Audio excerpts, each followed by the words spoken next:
ചൈനയിൽ ഒരു 10,000 കുട്ടികൾ പുറത്തു വന്നാൽ ഈ 10,000 കുട്ടികളും എബോവ് ആവറേജുകളായിട്ട് ഇറങ്ങി വരുന്നത്. യൂണിവേഴ്സിറ്റി ഓഫ് ഹെൽസിങ്കി വളരെ മികച്ചൊരു സർവകലാശാലയാണ്. വേൾഡിലെ തന്നെ ടോപ്പ് 1% യൂണിവേഴ്സിറ്റീസിൽ ഒന്നാണ് യൂണിവേഴ്സിറ്റി ഓഫ് ഹെൽസിങ്കി. അപ്പോൾ അദ്ദേഹം ഇതിൻ്റെ ഒരു കീ കരിക്കുലം മേക്കറായിട്ട് അല്ലെങ്കിൽ കരിക്കുലം എൻറിച്ചറായിട്ട് വരികയാണ്.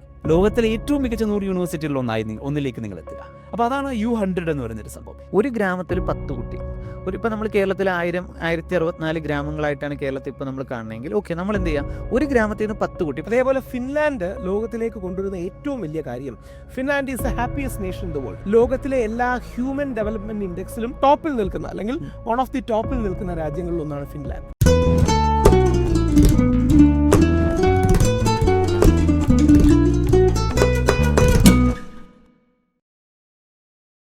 ഹായ് ഓൾ, ഇത് നമ്മൾ അൺടോൾഡ് സ്റ്റോറീസിൻ്റെ മറ്റൊരു എപ്പിസോഡുമായിട്ട് വരികയാണ്. അപ്പോൾ ഇന്നത്തെ നമുക്ക് 2 സ്പെഷ്യൽ ഗസ്റ്റുകളുമായിട്ടാണ് നമ്മുടെ ഇൻട്രാക്ഷൻസ്.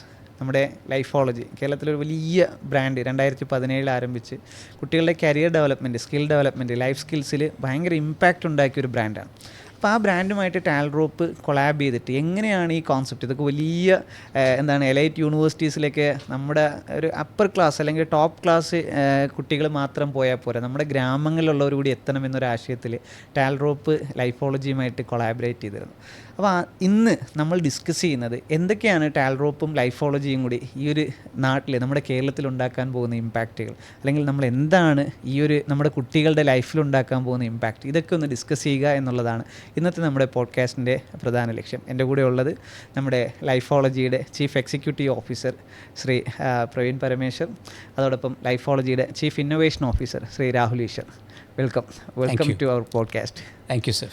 ഓക്കെ, നമ്മുടെ ഡിസ്കഷൻസ്, നമ്മളിപ്പോൾ ഒരുപാട് കാര്യങ്ങൾ പറഞ്ഞു വരുമ്പോൾ നമ്മുടെ വിദ്യാർത്ഥികളെ പറ്റി എല്ലാവരും ഇപ്പോൾ കൺസേൺഡാണ്. ഒന്ന് AI കാലഘട്ടമാണ്, ഫ്യൂച്ചർ എന്ന് പറഞ്ഞു കഴിഞ്ഞാൽ നമുക്ക് ഇമാജിനേറ്റ് ചെയ്യാൻ പറ്റാത്ത ലെവലിൽ പൊയ്ക്കൊണ്ടിരിക്കുകയാണ്.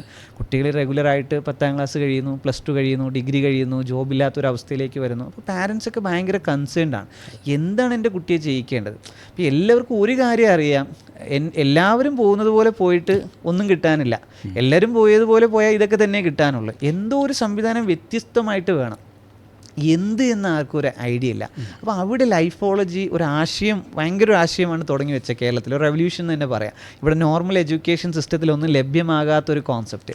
എന്താണ് എക്സാക്ട്ലി ലൈഫോളജി സ്റ്റാർട്ട് ചെയ്യാനുള്ള ഒരു റീസൺ? നല്ലൊരു ചോദ്യമാണ്. എനിക്ക് തോന്നുന്നത് 2003 ഞാൻ LLB പഠിക്കുന്നതിന് വേണ്ടിയിട്ട് ലോ കോളേജിൽ ജോയിൻ ചെയ്യുന്നത്. അപ്പോൾ എനിക്ക് വളരെ കൃത്യമായിട്ടുള്ള ഒരു വീക്ഷണം ഉണ്ടായിരുന്നു, എനിക്ക് ലോയർ ആവണം എന്ന് പറഞ്ഞതിനെക്കുറിച്ചൊരു ക്ലാരിറ്റി ഉണ്ടായിരുന്നു. അപ്പോൾ അതേ സമയത്താണ് രാഹുൽ ഈശ്വർ യൂണിവേഴ്സിറ്റി കോളേജിലും അതിനുശേഷം കാര്യവട്ടം ക്യാമ്പസിലും ഒക്കെ ഫിലോസഫിയും ഒക്കെ പഠിക്കുന്നത്. സോ അപ്പോൾ നമ്മളോടൊപ്പം തന്നെ മൂന്നാമത്തെ രാഹുൽ ജെ നായരുണ്ട്. രാഹുലും ബിസിനസ് സ്റ്റഡീസ് ആയിരുന്നു പഠിച്ചുകൊണ്ടിരുന്നത്. അപ്പോൾ ഈ പറയുന്ന ഒരു സംവിധാനം തുടങ്ങിയ നമ്മൾ 3 പേരും ഒരേ സമയത്ത് ഏതാണ്ട് കോളേജിൽ പഠിച്ചിരുന്ന അതേ കാലഘട്ടത്തിൽ തന്നെ ഒരു ആക്ടിവിറ്റി, അതല്ലെങ്കിൽ ഒരു സൈഡ് ആക്ടിവിറ്റി, അത് വളരെ പാഷനേറ്റ് ആയിട്ടുള്ള ആക്ടിവിറ്റി എന്നുള്ളതൊന്നുമല്ല, മറിച്ച് ഒരു എന്താ പറയുക, ഒരു പോക്കറ്റ് മണിക്കുള്ള ആക്ടിവിറ്റി എന്നുള്ള നിലയിലായിരിക്കാം ഒരു പക്ഷേ നമ്മൾ കുട്ടികളെ ട്രെയിനിങ് ചെയ്ത് സ്റ്റാർട്ട് ചെയ്തത്. അപ്പോൾ അത് ഇംഗ്ലീഷ് പഠിപ്പിച്ചു.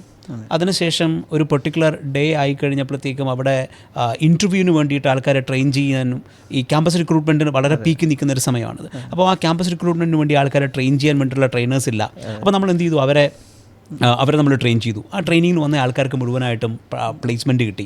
അപ്പോൾ നമ്മുടെ ഒരു ഫോർട്ടേ ഓഫ് ട്രെയിനിങ് എന്ന് പറയുന്നത് കമ്മ്യൂണിക്കേഷൻ അല്ലെങ്കിൽ സ്പോക്കൺ ഇംഗ്ലീഷ് എന്നുള്ളതിൽ നിന്നും മാറിയിട്ട് നമ്മളൊരു എൻജിനീയറിംഗ് MBA പഠിക്കുന്ന കുട്ടികളെ ക്യാമ്പസസിലേക്ക് കോർപ്പറേറ്റ്സിലേക്ക് എത്തിക്കാൻ വേണ്ടി ട്രെയിൻ ചെയ്യുന്ന ഒരു ആക്ടിവിറ്റി ആയി. അപ്പോൾ അതങ്ങനെ 2003 മുതൽ ഒരു 2007 വരെ ചെയ്തു വന്ന സമയത്ത് തന്നെ വി ഡിസൈഡഡ് നമ്മുടെ ഒരു കരിയറും ഫ്യൂച്ചറും ഒരു ഹ്യൂമൻ ഡെവലപ്മെൻറ്റിലാണ്, ഒരു ആൾക്കാരെ ഡെവലപ്പ് ചെയ്യുന്നതിലാണ് നമ്മൾ വരാൻ പോകുന്നത് എന്ന രീതിയിലേക്ക് നമ്മൾ തീരുമാനിക്കുകയാണ്. അപ്പോൾ ആ തീരുമാനത്തിൻ്റെ ഭാഗമായിട്ട് ഞാൻ MBA ചെയ്യാൻ വേണ്ടിയിട്ട് കാർഡിഫിലേക്ക് പോയി. UK കാർഡിഫ് യൂണിവേഴ്സിറ്റിയിൽ MBA ചെയ്തു. അപ്പോൾ MBA ചെയ്യാൻ വേണ്ടി കാർഡിഫ് യൂണിവേഴ്സിറ്റിയിലേക്ക് പോയപ്പോൾ അവിടെ യൂണിവേഴ്സിറ്റിയിൽ ഒരു ട്രെയിനിങ് ആൻഡ് ഡെവലപ്മെൻറ്റ് വിങ് ഉണ്ട്. ഒരു PwC പ്രൈസ് വാട്ടർ കൂപ്പേഴ്സുമായിട്ട് കൊളാബറേറ്റ് ചെയ്തിട്ട് കാർഡിഫ് യൂണിവേഴ്സിറ്റി നടത്തുന്ന ഒരു വിങ്ങാണ്. അപ്പോൾ അവിടെ കാർഡിഫിൽ പഠിക്കുന്ന ആൾക്കാർക്കും ആ ചുറ്റുപാടുള്ള ആൾക്കാർക്കുമൊക്കെ പല ഡെവലപ്മെൻറ്റ് പ്രോഗ്രാമുകൾ നമുക്ക് അവിടെ അറ്റൻഡ് ചെയ്യാം. അപ്പോൾ ആ ഇതിൻ്റെ ഭാഗമായിട്ട് എല്ലാ വർഷവും വളരെ പ്രഗത്ഭരായിട്ടുള്ള ട്രെയിനേഴ്സാണ് അവിടെ ട്രെയിൻ ചെയ്യുന്നത്. എല്ലാ വർഷവും അവർക്ക് 4 മാസ്റ്റേഴ്സ് സ്റ്റുഡൻസിനെ ഇതിൻ്റെ അറ്റാഷീസായിട്ട് കൊണ്ടുവരാം ഇതിൽ. അപ്പോൾ നമ്മൾ അവിടുത്തെ ഒരു പിയർ ട്രെയിനറായി മാറുകയാണ്. അപ്പോൾ അങ്ങനെ ഞാൻ യൂണിവേഴ്സിറ്റിയിൽ MBA ചെയ്യുന്നതിനോടൊപ്പം തന്നെ ആ ഒരു ട്രെയിനിങ് പ്രോഗ്രാമിൽ ഭാഗമായി. അതിനുശേഷം MBAക്ക് ശേഷം അപ്പോൾ ഒരു 5 വർഷത്തെ എക്സ്പീരിയൻസ് കേരളത്തിലും അല്ലെങ്കിൽ സൗത്ത് ഇന്ത്യയിലെ പ്രധാനപ്പെട്ട സിറ്റികളിലും, ബാംഗ്ലൂർ, ചെന്നൈ, ഹൈദരാബാദ്, കേരള പോലുള്ള സ്ഥലങ്ങളിലും.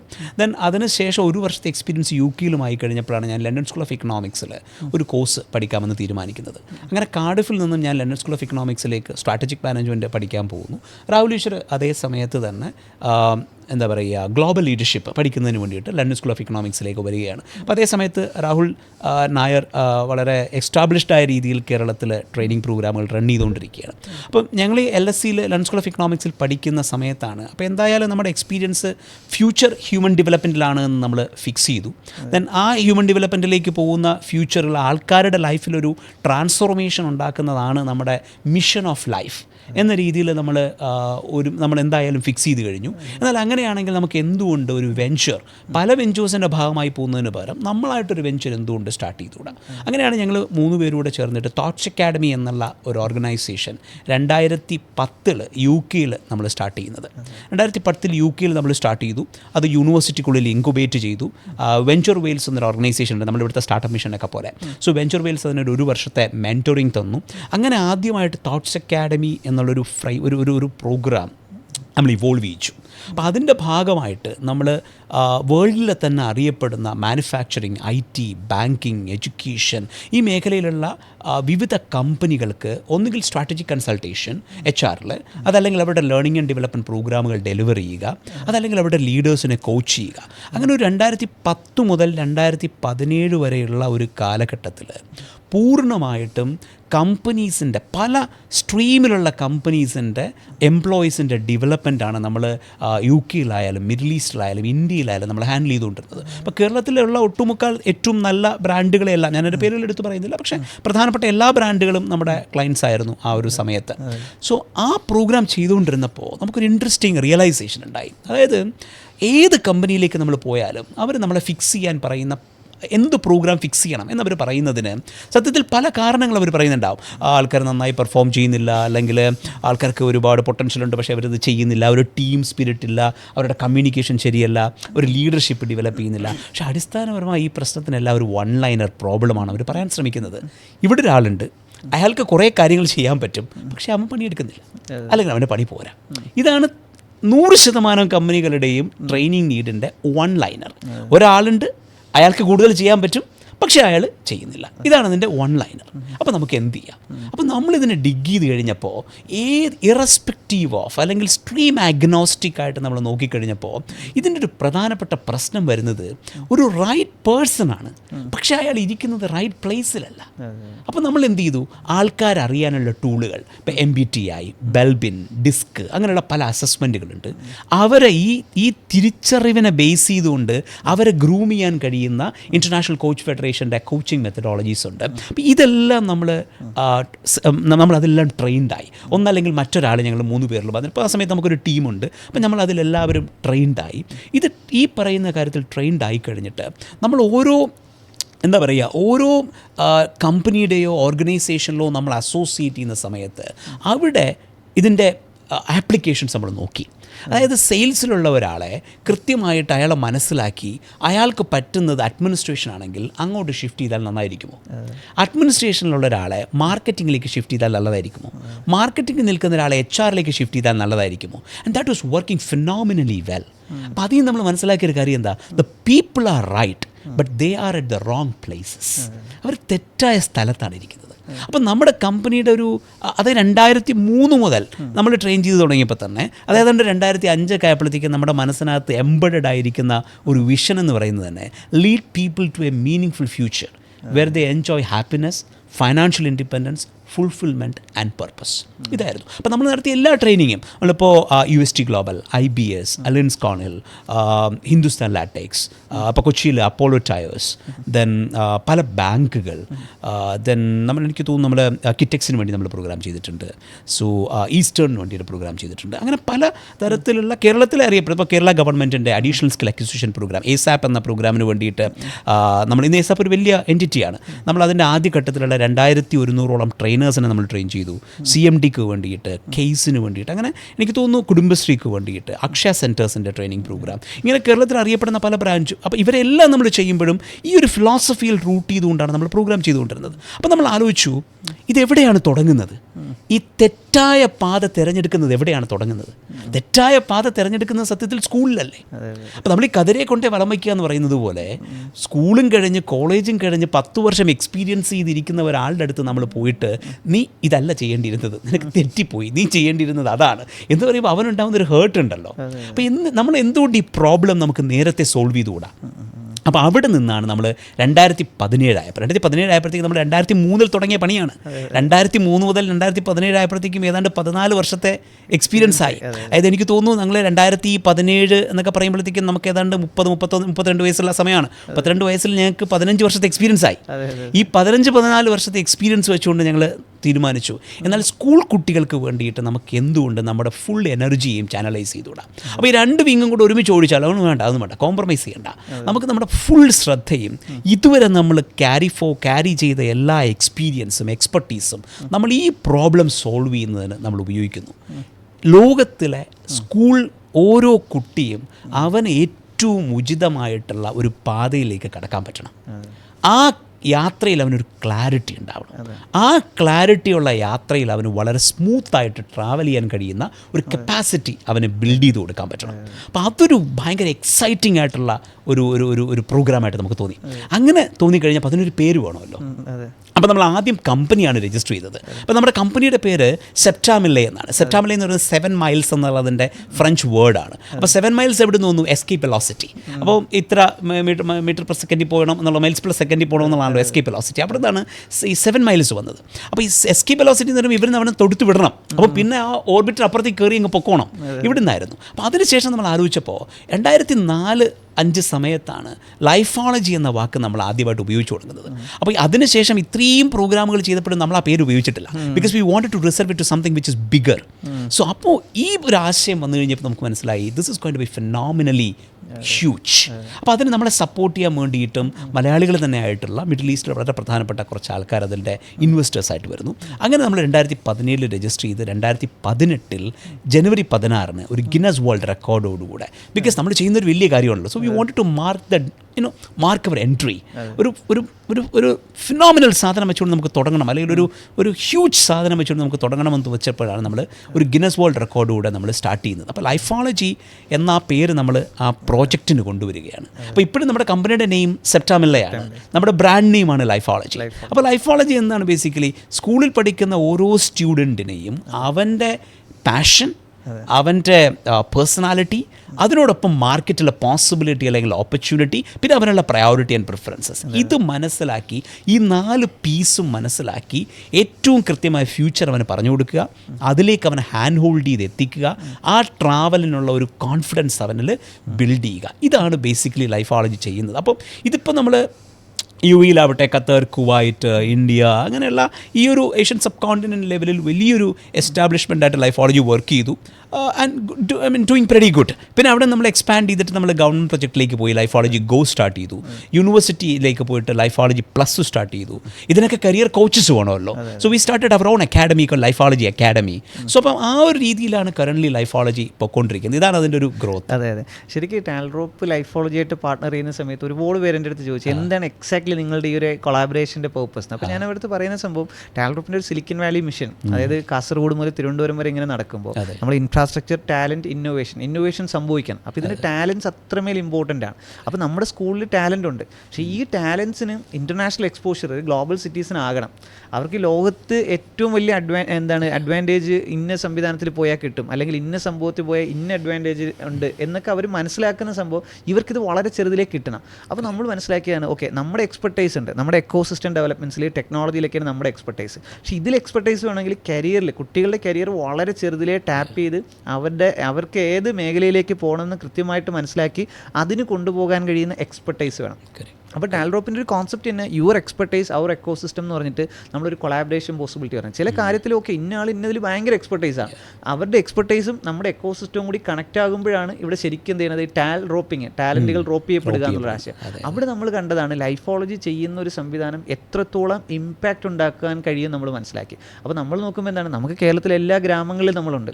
ഓരോ ഗ്രാമത്തിലും നമ്മുടെ വില്ലേജ് പാർക്കുകൾ വരുന്നു. അപ്പോൾ അവിടെ ഒരു 10,000 വീടുണ്ട്, ഒരു 50,000 ടാലൻ്റ് ഉണ്ടെങ്കിൽ അവരിലേക്ക് ഈസിലി നമ്മൾ ആക്സസ് ചെയ്യണം. അപ്പോൾ ഇതിലെ റൈറ്റ് ടാലൻസ് ലൈഫോളജിക്ക് ഒരു ലൈഫ് ചേഞ്ച് ചെയ്യാൻ പറ്റുന്ന ആ ടാലൻറ്റ് നമ്മുടെ കയ്യിലുണ്ട്. അങ്ങനെ എന്തുകൊണ്ട് നമുക്ക് കൊളാബറേറ്റ് ചെയ്തു? അപ്പോൾ അവർ പറഞ്ഞു അത് അമേസിങ് ആണ്. കാര്യം ആ കൊളാബറേഷൻ ഭയങ്കര എഫക്റ്റീവ് ആണ്. കാര്യം ഇതൊക്കെ പലപ്പോഴും ഇപ്പോൾ ഒരു പക്ഷേ നമ്മളിവിടെ പറയുന്ന ഇൻ്റർനാഷണൽ സ്കൂൾസിലെ കുട്ടികൾക്ക് ഇത് കിട്ടുന്നുണ്ട്. അവർ പെട്ടെന്ന് അവർക്ക് ഇത് വലിയ കൺവിൻസിങ് ഒന്നും വേണം. നമ്മളിത് കൊടുക്കുന്നുണ്ടെന്ന് പറഞ്ഞാൽ അവർ ചോദിക്കും ഓക്കെ പ്രൈസ് എത്രയാണ്, കോസ്റ്റ് എത്രയാണെന്ന് ചോദിച്ചാൽ അവർ കയറ്റും. പക്ഷേ നമ്മളൊരു ഗ്രാമത്തിൽ ഒരാൾക്ക് അറിയില്ല സത്യത്തിൽ ഇങ്ങനെയൊക്കെ ഒരു സംഭവം ഉണ്ടെന്ന് ചോദിച്ചാൽ പോലും അവർക്കറിയില്ല. അപ്പോൾ നമ്മൾ ശരിക്കും പറഞ്ഞതാണ് ലൈഫോളജിയെ ശരിക്കും കേരളത്തിലെ ഓരോ ഗ്രാമങ്ങളിലും കൊണ്ടുവരേണ്ടതിൻ്റെ ഇമ്പാക്റ്റ് അല്ലെങ്കിൽ അതിൻ്റെ ഒരു റിസൾട്ട് എന്തായിരിക്കും നമുക്ക് വളരെ കൃത്യമായിട്ട് മനസ്സിലാക്കിക്കൊണ്ടാണ് നമ്മുടെ കൊളാബറേഷൻ നടന്നത്. അതൊരു ഭയങ്കര ഇമ്പാക്റ്റ് കേരളത്തിൽ ഉണ്ടാക്കുന്നുണ്ട്. കാര്യം ഇനി നമുക്കത് കൃത്യമായിട്ട് എന്താണ് ഈ കുട്ടിക്ക് കിട്ടേണ്ടത് അല്ലെങ്കിൽ ഈ കുട്ടിയുടെ ലൈഫ് എങ്ങനെയാണ് നിങ്ങൾ ചേഞ്ച് ചെയ്യേണ്ടതെന്ന് ഓരോ പാരൻറ്റിനെ നമ്മൾ എഡ്യൂക്കേറ്റ് ചെയ്യപ്പെടണം. അതാണ് നമ്മളിപ്പോൾ ചെയ്തുകൊണ്ടിരിക്കുന്നത്. നമ്മളിപ്പോൾ അവരോട് പറഞ്ഞു കൊടുക്കുകയാണ്. ഇപ്പോൾ ലൈഫോളജി എന്ന് പറയുന്ന ബ്രാൻഡ് എന്താണ് ഇവിടെ കേരളത്തിൽ ചെയ്തുകൊണ്ടിരിക്കുന്നത്, ഇതെങ്ങനെയാണ് നമ്മുടെ സാധാരണ മക്കൾക്ക് കുട്ടികൾക്ക് ഇതെങ്ങനെയാണ് കിട്ടേണ്ടത്, അതിന് ഒരു പാരൻ്റ് എടുക്കുന്നത്. ഇതെന്തായാലും നമുക്കിത് എല്ലാ കുട്ടികൾക്കും കൊടുക്കാൻ പറ്റുന്നതല്ല. അപ്പം നമ്മളിപ്പം ഫസ്റ്റ് പറഞ്ഞേക്കുന്നത് ഒരു ഗ്രാമത്തിൽ 10 കുട്ടി. ഇപ്പോൾ നമ്മൾ കേരളത്തിൽ 1064 ഗ്രാമങ്ങളായിട്ടാണ് കേരളത്തിൽ ഇപ്പോൾ നമ്മൾ കാണണമെങ്കിൽ ഓക്കെ നമ്മൾ എന്ത് ചെയ്യാം, ഒരു ഗ്രാമത്തിൽ നിന്ന് 10 കുട്ടി. ഇപ്പോൾ എൻ്റെ പാങ്ങോട് പഞ്ചായത്താണ് എൻ്റെ ഗ്രാമം. ആ പാങ്ങോട് നിന്നൊരു 10 കുട്ടിയെ നമ്മൾ കൈപിടിച്ച് എന്ത് ചെയ്യാം, ഈ ഒരു ഓപ്ഷനിലേക്ക് കൊണ്ടുവരാം. നിങ്ങൾ റിസൾട്ട്സ് കാണിച്ചു കൊടുത്താൽ നമുക്ക് അടുത്ത എന്ത് ചെയ്യാം, അടുത്ത 10 കുട്ടി അല്ലെങ്കിൽ അടുത്ത 100 കുട്ടിയെ നമുക്ക് എടുക്കാൻ പറ്റും. എല്ലാവരെയും കൂടെ ഒരുമിച്ച് നമുക്കിപ്പോൾ കൊണ്ടുവരത്തില്ല. പക്ഷേ നമ്മളിപ്പോൾ ഓക്കെ ഇപ്പോൾ എറണാകുളത്ത് നിന്ന് മാത്രം ഇത്ര കുട്ടികളെ എടുത്ത് ലൈഫോളജി ചെയ്യുന്നതിന് പകരം നമുക്ക് എന്ത് ചെയ്യാം, അത് ഗ്രാമങ്ങളിലേക്ക് കൊണ്ടുവരാം എന്നൊരു കോൺസെപ്റ്റിലാണ് നമ്മുടെ കൊളാബറേഷൻ നടന്നത്. ഞാനിപ്പോൾ ഈ പറയുമ്പോൾ ഈ പോഡ്കാസ്റ്റ് കേൾക്കുന്നവർക്ക് ഒരു ക്ലാരിറ്റി കൂടെ വേണ്ടിയിട്ടാണ് ഞാൻ പറയുന്നത്. അപ്പോൾ നമ്മളിപ്പോൾ ഈ പറയുന്ന ഫ്യൂച്ചറിസ്റ്റിക് ഈ ഫ്യൂച്ചർ എന്ന് പറയുമ്പോൾ ഈ പാരൻസ് അതിനെ കൃത്യമായിട്ട് മനസ്സിലാക്കുന്നുണ്ട് എന്ന് രാഹുൽജിക്ക് തോന്നുന്നുണ്ട്? അതെ, ഇല്ല, പലപ്പോഴും പേരൻസ് മനസ്സിലാക്കുന്നില്ല എന്നുള്ളതിൻ്റെ ഏറ്റവും നല്ല ഉദാഹരണങ്ങളൊന്നും ഞാൻ എൻ്റെ ജീവിതത്തിൽ നിന്നാണ് പറയാറുള്ളത്. നിയർലി 94 to 95% ഓഫ് സ്റ്റുഡൻസ്, അതായത് 94-95% സ്റ്റുഡൻസ് അവരുടെ ജീവിതത്തിൽ തെറ്റായ കോഴ്സ്, തെറ്റായ കോളേജ്, തെറ്റായ കരിയർ തിരഞ്ഞെടുക്കുന്നത് കാരണം 5 to 7 years of their life നഷ്ടപ്പെട്ടതാണ്. ഇത് എനിക്ക് വ്യക്തിപരമായി സംഭവിച്ചിട്ടുള്ളതാണ്. ഇന്ന് ആൾക്കാർ ചിലപ്പോഴെങ്കിലും എന്നെ ടി വിയിലൊക്കെ ഡിബേറ്റും മറ്റുമൊക്കെ ആയിട്ടായിരിക്കും കാണുന്നത്. യഥാർത്ഥത്തിൽ ഞാൻ പഠിക്കേണ്ടിയിരുന്ന LLB ആണ്. ഞാൻ പഠിക്കേണ്ടിയിരുന്നത് അത്തരത്തിലുള്ളൊരു കാര്യമാണ്. പക്ഷേ എനിക്ക് യാതൊരു താല്പര്യമോ ഇഷ്ടമോ ഓറിയൻറ്റേഷനോ ഇല്ലാത്ത ഇക്കണോമിക്സിനാണ് എൻ്റെ അമ്മ എന്നെ വിട്ടത്. കാരണം ഞങ്ങളുടെ ഒരു സിവിൽ സർവൻ്റായ എൻ്റെ ഒരു അങ്കിൾ വന്ന് പറഞ്ഞു എക്കണോമിക്സ് നല്ല വിഷയമാണ്. എക്കണോമിക്സ് നല്ല വിഷയമാണ്, പക്ഷേ എനിക്ക് സ്യൂട്ടബിളായ വിഷയമാണോ? അല്ല. പേരൻസ് പലപ്പോഴും എൻ്റെ സീരിയസ്നെസ് മനസ്സിലാക്കുന്നില്ല. അമ്മയുടെ പേര് മല്ലിക നമ്പൂതിരി എന്നാണ്. ഞാൻ ഇടയ്ക്കിടയ്ക്ക് ഇന്നും അമ്മയൊന്ന് പറഞ്ഞു കുത്തും, അമ്മ അന്നെടുത്ത തെറ്റായ തീരുമാനം കാരണമാണ് എൻ്റെ ലൈഫിൽ ഇത്രയും ഈ ട്രാൻസിഷൻ വന്നത്. ഞാനിപ്പം ഹൈക്കോടതിയിൽ അഡ്വക്കേറ്റ് ആയിട്ടൊക്കെ എൻറോൾ ചെയ്തു. അപ്പോൾ എനിക്ക് എഡ്യൂക്കേഷൻ ഇഷ്ടമാണ്, ലോ പാഷനാണ്, പബ്ലിക് പോളിസി ഇഷ്ടമാണ്. പക്ഷേ ഇതിലോട്ടൊന്നും ഒരു ബന്ധവുമില്ലാത്ത എക്കണോമിക്സിൽ പോയി, അതിനുശേഷം ലണ്ടൻ സ്കൂൾ ഓഫ് എക്കണോമിക്സിൽ പോയി. ഞാനന്ന് ലോ എടുത്തിരുന്നെങ്കിൽ ഹാർവേഡ് ലോയോ അടക്കമുള്ള എന്തെങ്കിലും ചെയ്യായിരുന്നു, അല്ലെങ്കിൽ സൈക്കോളജി ആൻഡ് ലോ ചെയ്യായിരുന്നു. അപ്പോൾ എന്തുകൊണ്ടാണ് ആ തെറ്റ് പറ്റിയത്? നമ്മുടെ കുട്ടികളെയും കുട്ടികളോടൊപ്പം പേരൻസിനെയും ഗൈഡ് ചെയ്യാൻ ആരുമില്ല. ഇതൊരു വലിയ പ്രോബ്ലമാണ്. എൻ്റെ ഫാദർ നേരത്തെ മരിച്ചതാണ്. അപ്പം ഞാനാണ് ഒറ്റ മകനാണ്. അപ്പം അമ്മയ്ക്ക് എന്ത് ചെയ്യണമെന്ന് അറിയില്ല. അപ്പോൾ അമ്മയുടെ വളരെ സിമ്പിൾ ലോജിക്കായിരുന്നു, അച്ഛൻ ബാങ്കിലാണ് വർക്ക് ചെയ്യുന്നത്. അപ്പം ബാങ്ക് ഇപ്പോൾ ഒരാൾ എക്കണോമിക്സ് പറഞ്ഞിക്കൊള്ളാം, അവൻ ഞാൻ എക്കണോമിക്സ് ചേരട്ടെ. എന്നാൽ എനിക്ക് യാതൊരു താല്പര്യമില്ലാത്ത എക്കണോമിക്സ് ഒരു ഉഗ്രം വിഷയമാണ്, പക്ഷേ ആ വിഷയത്തോട് എൻ്റെ സോൾ ചേരുന്നില്ല, അല്ലെങ്കിൽ എൻ്റെ കോർ ചേരുന്നില്ല. നേരത്തെ പറഞ്ഞ പോലെ പാഷനോ എൻ്റെ പോസിബിലിറ്റിയോ എൻ്റെ പെർസിവിയറൻസോ എൻ്റെ ഒരു ടെൻഡൻസീസോ ഒന്നും ചേരുന്നില്ല. അപ്പം നമ്മുടെ കുട്ടികളെ അതോടൊപ്പം പേരൻസിനെയും ഗൈഡ് ചെയ്യേണ്ട ആവശ്യകത വളരെ അധികമാണ്. അപ്പോൾ ആ പേരൻസിനും ആ ഗൈഡൻസ് ആവശ്യമാണ്.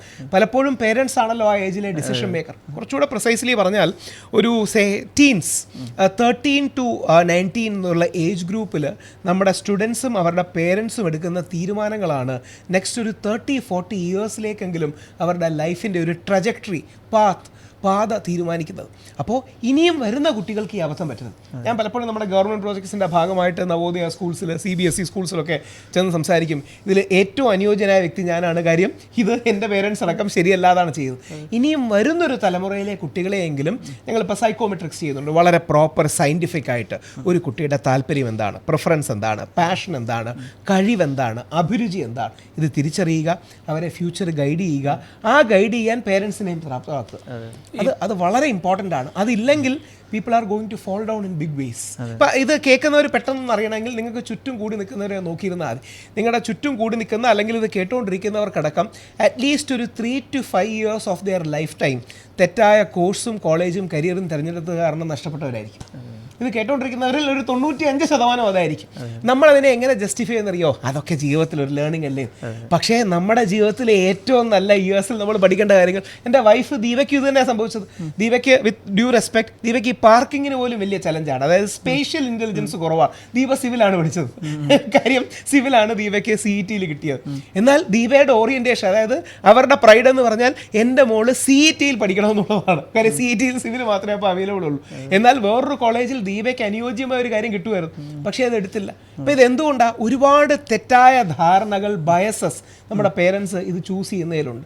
റൈറ്റ് ചോയ്സസ് എങ്ങനെ മേക്ക് ചെയ്യാം, അതിനെ സയൻറ്റിഫിക് ബാക്കിംഗ് എന്താണ്, ഇതാണ് ലൈഫോളജി കൊണ്ടുവരുന്ന വലിയൊരു റെവല്യൂഷണറി ചേഞ്ച്. ഇതൊക്കെ നമ്മുടെ പേരൻസിന് യഥാർത്ഥത്തിൽ ഉണ്ടാകേണ്ടതായിരുന്നു, സോ ദാറ്റ് ഈ ഒരു സയൻറ്റിഫിക് ഗൈഡൻസ് പോസിബിൾ ആണ്. ഇല്ലെങ്കിൽ അന്ന് വിത്ത് ഈ കരിയർ ഗുരു അന്നത്തെ സാധനങ്ങൾ അന്ന് വായിക്കുന്ന ഇത് കൊള്ളാം, നാനോ ടെക്നോളജി കൊള്ളാം എന്ന് അതിന് പോലും ചേർക്കാം. അല്ലെങ്കിൽ നാനോ ടെക്നോളജി നല്ലതാണ്, പക്ഷേ എനിക്കതിൽ താല്പര്യം വേണ്ടേ. അപ്പോൾ ഇപ്പോൾ ആൾക്കാർ പലരും പറയുന്നത് കേട്ടു, റോബോട്ടിക്സ് ഭയങ്കരമായിട്ട് ഗ്രോ ചെയ്യും. ശരിയാണ്, റോബോട്ടിക്സ് ഭയങ്കരമായിട്ട് ഗ്രോ ചെയ്യും.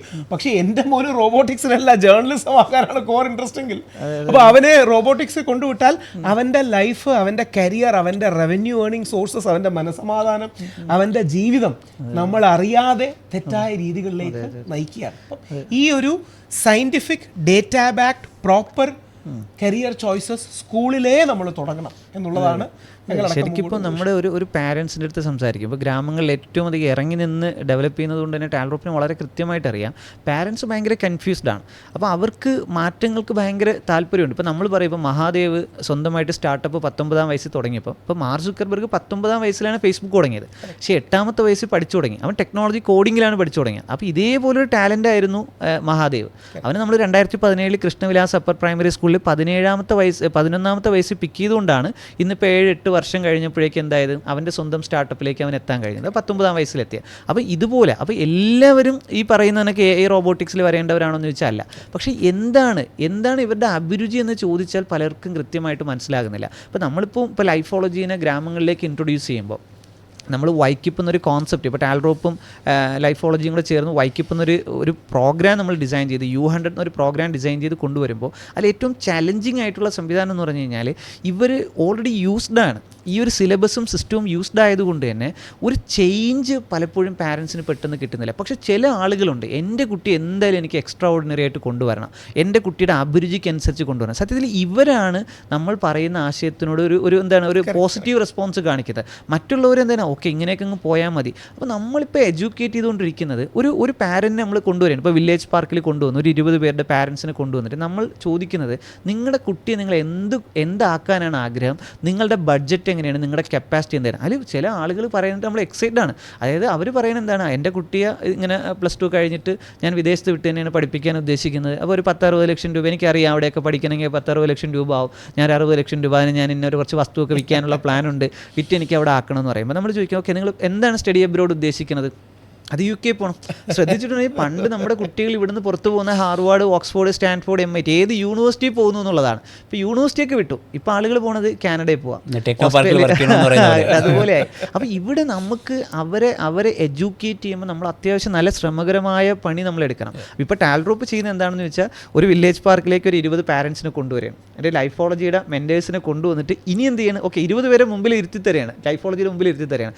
ഇവരെ നമുക്ക് എഡ്യൂക്കേറ്റ് ചെയ്യണം. അങ്ങനെയെങ്കിൽ നമ്മൾ എഡ്യൂക്കേറ്റ് ചെയ്യപ്പെടുന്ന ഒരു പ്രധാന പോയിന്റ്, ഏത് പോയിന്റിൽ ഊന്നി എഡ്യൂക്കേറ്റ് ചെയ്യണമെന്നാണ് പ്രവീൺജി വിശ്വസിക്കുന്നത്? എനിക്ക് തോന്നുന്നത് അന്നേരം ഞാൻ 1-2 എക്സാമ്പിൾസ് പറയാം. അതായത് എനിക്ക് തോന്നുന്നു ലൈഫോളജിയുടെ തുടക്ക സമയത്താണെന്ന് തോന്നുന്നു, അതോ അതിന് മുമ്പോ ഞാനൊരു സ്പീക്കറായിട്ട് കണ്ണൂരിൽ ഒരു സ്ഥലത്ത് പോയി, കണ്ണൂരിലെ ഒരു വില്ലേജ് ഏരിയയിൽ പോയി. അപ്പോൾ അവിടെ ഒരു വലിയ സെമിനാറാണ്. ഓക്കെ, ഒരു വലിയ സെമിനാർ ഹാളാണ്. അപ്പോൾ അവിടുത്തെ ഒരു ടൗൺ ഹാള് പോലെയാണ്. ഏതാണ്ട് ഒരു 1000-ഓളം ആൾക്കാർ അത് കേൾക്കാൻ വേണ്ടിയിട്ട് അകത്തും പുറത്തുമായിട്ട് നിൽക്കുന്നുണ്ട്. ഒരു 3 മണിക്കൂർ സെഷനാണ്. ഞാൻ ആ 3 മണിക്കൂർ പല കരിയറിനെക്കുറിച്ച്, പല സാധ്യതകളെക്കുറിച്ച് എല്ലാം സംസാരിച്ചു. അതിനുശേഷം പുറത്തോട്ട് ഇറങ്ങിക്കഴിഞ്ഞപ്പോഴത്തേക്കും ഒരുപാട് ആൾക്കാർ നമ്മളോട് ഇങ്ങനെ പേഴ്സണലി സംസാരിക്കാനും ഗൈഡൻസിനൊക്കെ ആയിട്ട് വരുമല്ലോ. അപ്പോൾ ഒരു അച്ഛനും മോനും കൂടെ വന്നു. അപ്പോൾ പുള്ളി വളരെ, എനിക്ക് തോന്നുന്നു മോനും അച്ഛനായിട്ട് വന്നു. അപ്പോൾ പുള്ളി എൻ്റെ അടുത്ത് വന്നിട്ട് ഇങ്ങനെ പറഞ്ഞു, സാർ എനിക്ക് മോനെ ഡോക്ടറാക്കണം അതിൽ. അപ്പം ഞാൻ അതിന് വേണ്ടിയിട്ട് എന്തും ചെയ്യാൻ തയ്യാറാണ്. ഞാൻ കഴിഞ്ഞ ഏതാണ്ട് 20-25 വർഷമായിട്ട് ഞാൻ ഗൾഫിലാണ്. അപ്പോൾ എനിക്ക് വലിയ ജോലിയൊന്നുമല്ല അവിടെ. പക്ഷേ ഞാൻ കുഴപ്പമില്ലാത്ത, എനിക്ക് ഒരു ദുശീലവുമില്ല, എനിക്ക് വേറെ ഒരു ദുർച്ചെലവുകളുമില്ല. എൻ്റെ കയ്യിൽ ഇവൻ്റെ ഭാവിക്കുള്ള, ഇവൻ്റെ അനിയൻ്റെ ഭാവിക്കുള്ള കുറച്ച് പൈസ ഞാൻ സേവ് ചെയ്ത് വെച്ചിട്ടുണ്ട്. ഞാൻ അവിടുത്തെ ഒരു കൺസ്ട്രക്ഷൻ കമ്പനിയിലാണ് വർക്ക് ചെയ്യുന്നത്. ഞാൻ പഠിച്ചിട്ടൊന്നുമില്ല, എനിക്ക് സ്കൂളിലൊന്നും ഞാൻ പോയിട്ടില്ല, എൻ്റെ ഭാര്യയും സ്കൂളിലൊന്നും പോയിട്ടില്ല. അപ്പോൾ ഇവനെ എങ്ങനെയെങ്കിലും എനിക്കൊന്ന് ശരിയാക്കണം, അതിൽ ഇവനെ എനിക്ക് ഡോക്ടറാക്കണം. അപ്പോൾ മോൻ്റെ മുഖത്തോട് നോക്കിയപ്പോഴും അവനും വിയോജിപ്പൊന്നുമില്ല, ഡോക്ടർ അവനും വിയോജിപ്പൊന്നുമില്ല. കാരണം ചില അച്ഛന്മാരും അമ്മമാരും ഒക്കെ ഇങ്ങനെ ഈ ഡ്രീം പറയുമ്പോഴത്തേക്കും മക്കളുടെ മുഖം ഇങ്ങനെ ദേഷ്യം കൊണ്ട് ചുവക്കും. കാരണം അവരുടെ ഇഷ്ടം ഇതായിരിക്കുകയല്ല, അവരുടെ ഇഷ്ടം വേറെ എന്തെങ്കിലുമൊക്കെ ആയിരിക്കും. പക്ഷേ ഞാൻ ഇവൻ്റെ മുഖത്തോട് നോക്കിയപ്പോഴത്തേക്കും ഇവന് വലിയ പ്രശ്നമൊന്നുമില്ല. ഇവൻ്റെ ഇഷ്ടവും ഏതാണ്ട് ഇതൊക്കെ തന്നെയാണ്. അല്ലെങ്കിൽ അവർ അച്ഛൻ പറയുന്നതിനനുസരിച്ച് പോകാൻ, അല്ലെങ്കിൽ അവന് വേറെ ഇഷ്ടങ്ങളില്ലാത്തതുകൊണ്ടായിരിക്കാം. ബട്ട് ഈ വാസ് ഓക്കെ, ഈ വാസ് കൺവിൻസ്ഡ്. ഓക്കെ, അപ്പോൾ ഞാനിങ്ങനെ ഇയാളോട് പറയുകയാണ്, നിങ്ങൾ ഇന്ന രീതിയിൽ പഠിക്കണം. എനിക്ക് തോന്നുന്നു അന്ന് നീറ്റ് എന്നൊരു സിസ്റ്റം വന്നിട്ടുണ്ടോ അതിന് മുമ്പോ ആണോ എന്ന് എനിക്ക് സംശയമുണ്ട്. അപ്പം നിങ്ങളിങ്ങനെ എൻട്രൻസിന് പഠിക്കണം, അതിന് ഇന്ന വിഷയങ്ങളൊക്കെയാണ് നിങ്ങൾ ഇമ്പോർട്ടൻസ് കൊടുക്കേണ്ടത്. ആ വിഷയത്തിൽ ഇങ്ങനെയൊക്കെയുള്ള ചോദ്യങ്ങളായി വളരെ ഫണ്ടമെൻ്റൽ ആയിട്ടുള്ള കാര്യങ്ങൾ അളക്കുന്ന ചോദ്യങ്ങളുണ്ടാവും, ആപ്ലിക്കേഷൻ അളക്കുന്ന ചോദ്യങ്ങളുണ്ടാവും. അപ്പോൾ അങ്ങനെയുള്ള ചോദ്യങ്ങളാണ് നിങ്ങൾ നോക്കേണ്ടത്. നിങ്ങളെല്ലാം പഠിച്ചിട്ടുണ്ടെങ്കിലും അതൊരു ഗെയിമാണ്. അപ്പോൾ അതൊരു മൈൻഡ് ഗെയിമാണ് ബേസിക്കലി. അപ്പോൾ അതിന് കൃത്യമായൊരു പ്രാക്ടീസ് വേണം. അപ്പോൾ അതിന് ഏതെങ്കിലും ഒരു സ്ഥാപനത്തിൽ പോയി സ്ട്രക്ചേർഡായിട്ട് പഠിക്കുന്നത് നല്ലതായിരിക്കും. പിന്നെ നിങ്ങൾ ഇത്രയും താല്പര്യമുള്ള ആൾക്കാരല്ലേ, ഇപ്പോൾ കിട്ടിയില്ലെങ്കിലും 1 വർഷം കൂടെ നിങ്ങൾ എക്സ്റ്റെൻഡ് ചെയ്ത് പഠിക്കുന്നതിൽ തെറ്റൊന്നുമില്ല. ഒരു 75 വർഷം ജീവിച്ചിരിക്കുന്ന ഒരാൾ 17-ാം വയസ്സിൽ അടുത്ത 30 വർഷം പ്രവർത്തിക്കേണ്ട ഒരു കാര്യത്തിന് വേണ്ടി 1 വർഷം കൂടെ മാറ്റി വെച്ച് റിപ്പീറ്റ് ചെയ്യുന്നതിൽ പ്രശ്നമൊന്നുമില്ല എന്നുള്ള അഭിപ്രായക്കാരനാണ് ഞാൻ. അവരങ്ങനെ പോകുന്നതിൽ തെറ്റൊന്നുമില്ല. അപ്പോൾ ഞാനിങ്ങനെ ചോദിച്ചു, എന്നാലും മുന്നറിയാം. അപ്പോൾ ഇങ്ങനെ വിശദീകരിച്ചു. അപ്പോൾ അവർക്കത് ക്ലാരിറ്റി ആയി. അപ്പോൾ അവർ ഒരുപാട് കണ്ണൊക്കെ നിറഞ്ഞ് ഭയങ്കര സന്തോഷത്തോടുകൂടെയൊക്കെ ഈ യാത്ര പറയുന്ന സമയമായപ്പോഴത്തേക്ക് അവരിങ്ങനെ ചോദിച്ചു, ഞാനിങ്ങനെ വെറുതെ അവർ ചോദിച്ചു, എങ്ങനെയുണ്ട് മാർക്കൊക്കെ? എല്ലാത്തിനും 90% ഒക്കെ ഉണ്ട് സാർ എന്ന് പറഞ്ഞു. ശരി. എന്നാലും ഞാൻ ചോദിച്ചു, ബയോളജിക്ക് അപ്പോൾ ഈ മാർക്കും ഇത് അറിയാൻ പറ്റുമല്ലോ, ബയോളജിക്ക് എങ്ങനെയുണ്ട് മാർക്ക്? സാർ ഞാൻ ബയോളജി പഠിച്ചിട്ടില്ല. ഫിസിക്സിന്? സാർ അതല്ലല്ലോ ഞാൻ പഠിച്ചത്. അവന് പിന്നെ ഏതാ പഠിച്ചത്? സാർ ഞാൻ കൊമേഴ്സാണ് പഠിച്ചത്. അപ്പോൾ അവിടെ നമ്മളങ്ങ് ഇല്ലാതാവുകയാണ്. കാരണം നമ്മളില്ലാതാവുന്നതിൻ്റെ പ്രശ്നം എന്താണെന്നറിയാമോ? ഒരാളുടെ സ്വപ്നം അവിടെ ഇല്ലാതാവുകയാണ്. മനസ്സിലായില്ലേ? കാരണം ആ അച്ഛൻ എത്രയോ വർഷമായിട്ട് മകനെ ഡോക്ടറാകണമെന്ന് ആഗ്രഹിക്കുകയാണ്. അയാളുടെ മനസ്സിലൂടെ എത്ര പിക്ചർ പോയിട്ടുണ്ടാവും, എത്ര ചിന്തകൾ പോയിട്ടുണ്ടാവും, എത്ര സ്വപ്നങ്ങൾ, എത്ര ദിവസങ്ങൾ മകൻ ഡോക്ടറായി വരുന്നൊരു ദിവസം അയാൾ കണ്ടിട്ടുണ്ടാവും. അതിന് ഈ മോനോട് ഇത് പറഞ്ഞു കഴിഞ്ഞപ്പോൾ അവൻ്റെ മനസ്സിൽ ഈ ചിന്ത എത്രമാത്രം വന്നിട്ടുണ്ടാവും. പക്ഷേ ഈ ഒരു എൻട്രൻസ് എക്സാമിനേഷൻ എഴുതാൻ സയൻസ് എന്നൊരു വിഭാഗത്തിലൂടെ +1 +2 പഠിക്കണമെന്ന ഒരു ചിന്ത അവനില്ല. അതവൻ്റെ തെറ്റല്ലല്ലോ, അവന് ധാരണയില്ല. അപ്പോൾ ഇനി അവൻ എന്ത് ചെയ്യണം? ഒന്നേന്നിത് തുടങ്ങി തിരിച്ചു പോയി എടുക്കണ്ടേ? Which is too tough. മനസ്സിലായല്ലേ? അപ്പം ഇതൊരാളുടെ കേസല്ല. അപ്പം ഭാവിയിലെ കരിയറിനെ കുറിച്ച് അറിയില്ല എന്നുള്ളത് മാത്രമല്ല പ്രശ്നം. ഇതൊരു കോംപ്ലിക്കേറ്റഡ് സിസ്റ്റമാണ്. അതായത് ഒരു മാനകം വച്ചൊരാളെ അളന്നിട്ട് നമുക്ക് അയാളെ കരിയറിലേക്ക് വിടാൻ പറ്റുന്നൊരു സംവിധാനം അല്ലല്ലോ ഇത്. അയാളുടെ ഇൻട്രസ്റ്റ്, അവൻ്റെ വ്യക്തിത്വം, അവൻ്റെ പ്രയോറിറ്റി ഒന്ന് ആലോചിച്ച് നോക്കിയേ. എനിക്ക് ഭയങ്കരമായ ഇൻട്രസ്റ്റും ഉണ്ട്, എൻ്റെ വ്യക്തിത്വവും എനിക്ക് ഓക്കെയാണ്, എൻ്റെ പേഴ്സണാലിറ്റിയും അലൈൻഡാണെന്ന് വിചാരിച്ചോളൂ. പക്ഷേ എൻ്റെ നാട് ഇപ്പോൾ എന്താ പറയുക, ഇപ്പോൾ എൻ്റെ വീട് കുളത്തൂരാണ്, നെയ്യാറ്റിൻകരയാണ്, കുളത്തൂരാണ്, ട്രിവാൻഡ്രത്താണ്. ഓക്കെ, എനിക്ക് അവിടുന്ന് വിട്ടുപോകാൻ എനിക്ക് കഴിയില്ല. Because of my family reasons എനിക്ക് അവിടുന്ന് വിട്ടുപോകാൻ കഴിയില്ല. പക്ഷേ എനിക്കൊരു റോക്കറ്റ് സയൻറ്റിസ്റ്റ് ആവണം. പറ്റുമോ? നടക്കുന്ന കാര്യമാണ്. അപ്പോൾ എൻ്റെ പ്രയോറിറ്റി, പ്രിഫറൻസ്, മാർക്കറ്റിൽ യഥാർത്ഥത്തിൽ ഇതിന് എനിക്ക് പൈസ തരാൻ കഴിയുന്ന രീതിയിലുള്ള ഒരു കരിയറാണോ ഇത്? അപ്പം ഇങ്ങനെയുള്ള പല പല പല ഘടകങ്ങൾ ചേരുന്നതാണ് യഥാർത്ഥത്തിൽ ഒരു കരിയറിൻ്റെ ഡെസിഷൻ. അപ്പോൾ ലോകത്തുള്ള ഇപ്പം നമ്മൾ വിചാരിക്കും നമ്മൾ എഡ്യൂക്കേറ്റഡ് ആയതുകൊണ്ട് നമുക്കറിയാമെന്ന്. പക്ഷേ ഡോക്ടറായിരിക്കുന്ന ഒരാൾ, ഇപ്പം എത്രയോ ഡോക്ടേഴ്സ് നമ്മുടെ അടുത്ത് കരിയർ കൗൺസിലിങ്ങിന് വന്നിട്ടുണ്ട്. അപ്പോൾ അവരെ സംബന്ധിച്ചിടത്തോളം അവർക്ക് അവരുടെ ഫീൽഡ് നന്നായിട്ട് അറിയാം, പക്ഷേ അതിനപ്പുറത്തോട്ട് അറിയില്ലല്ലോ.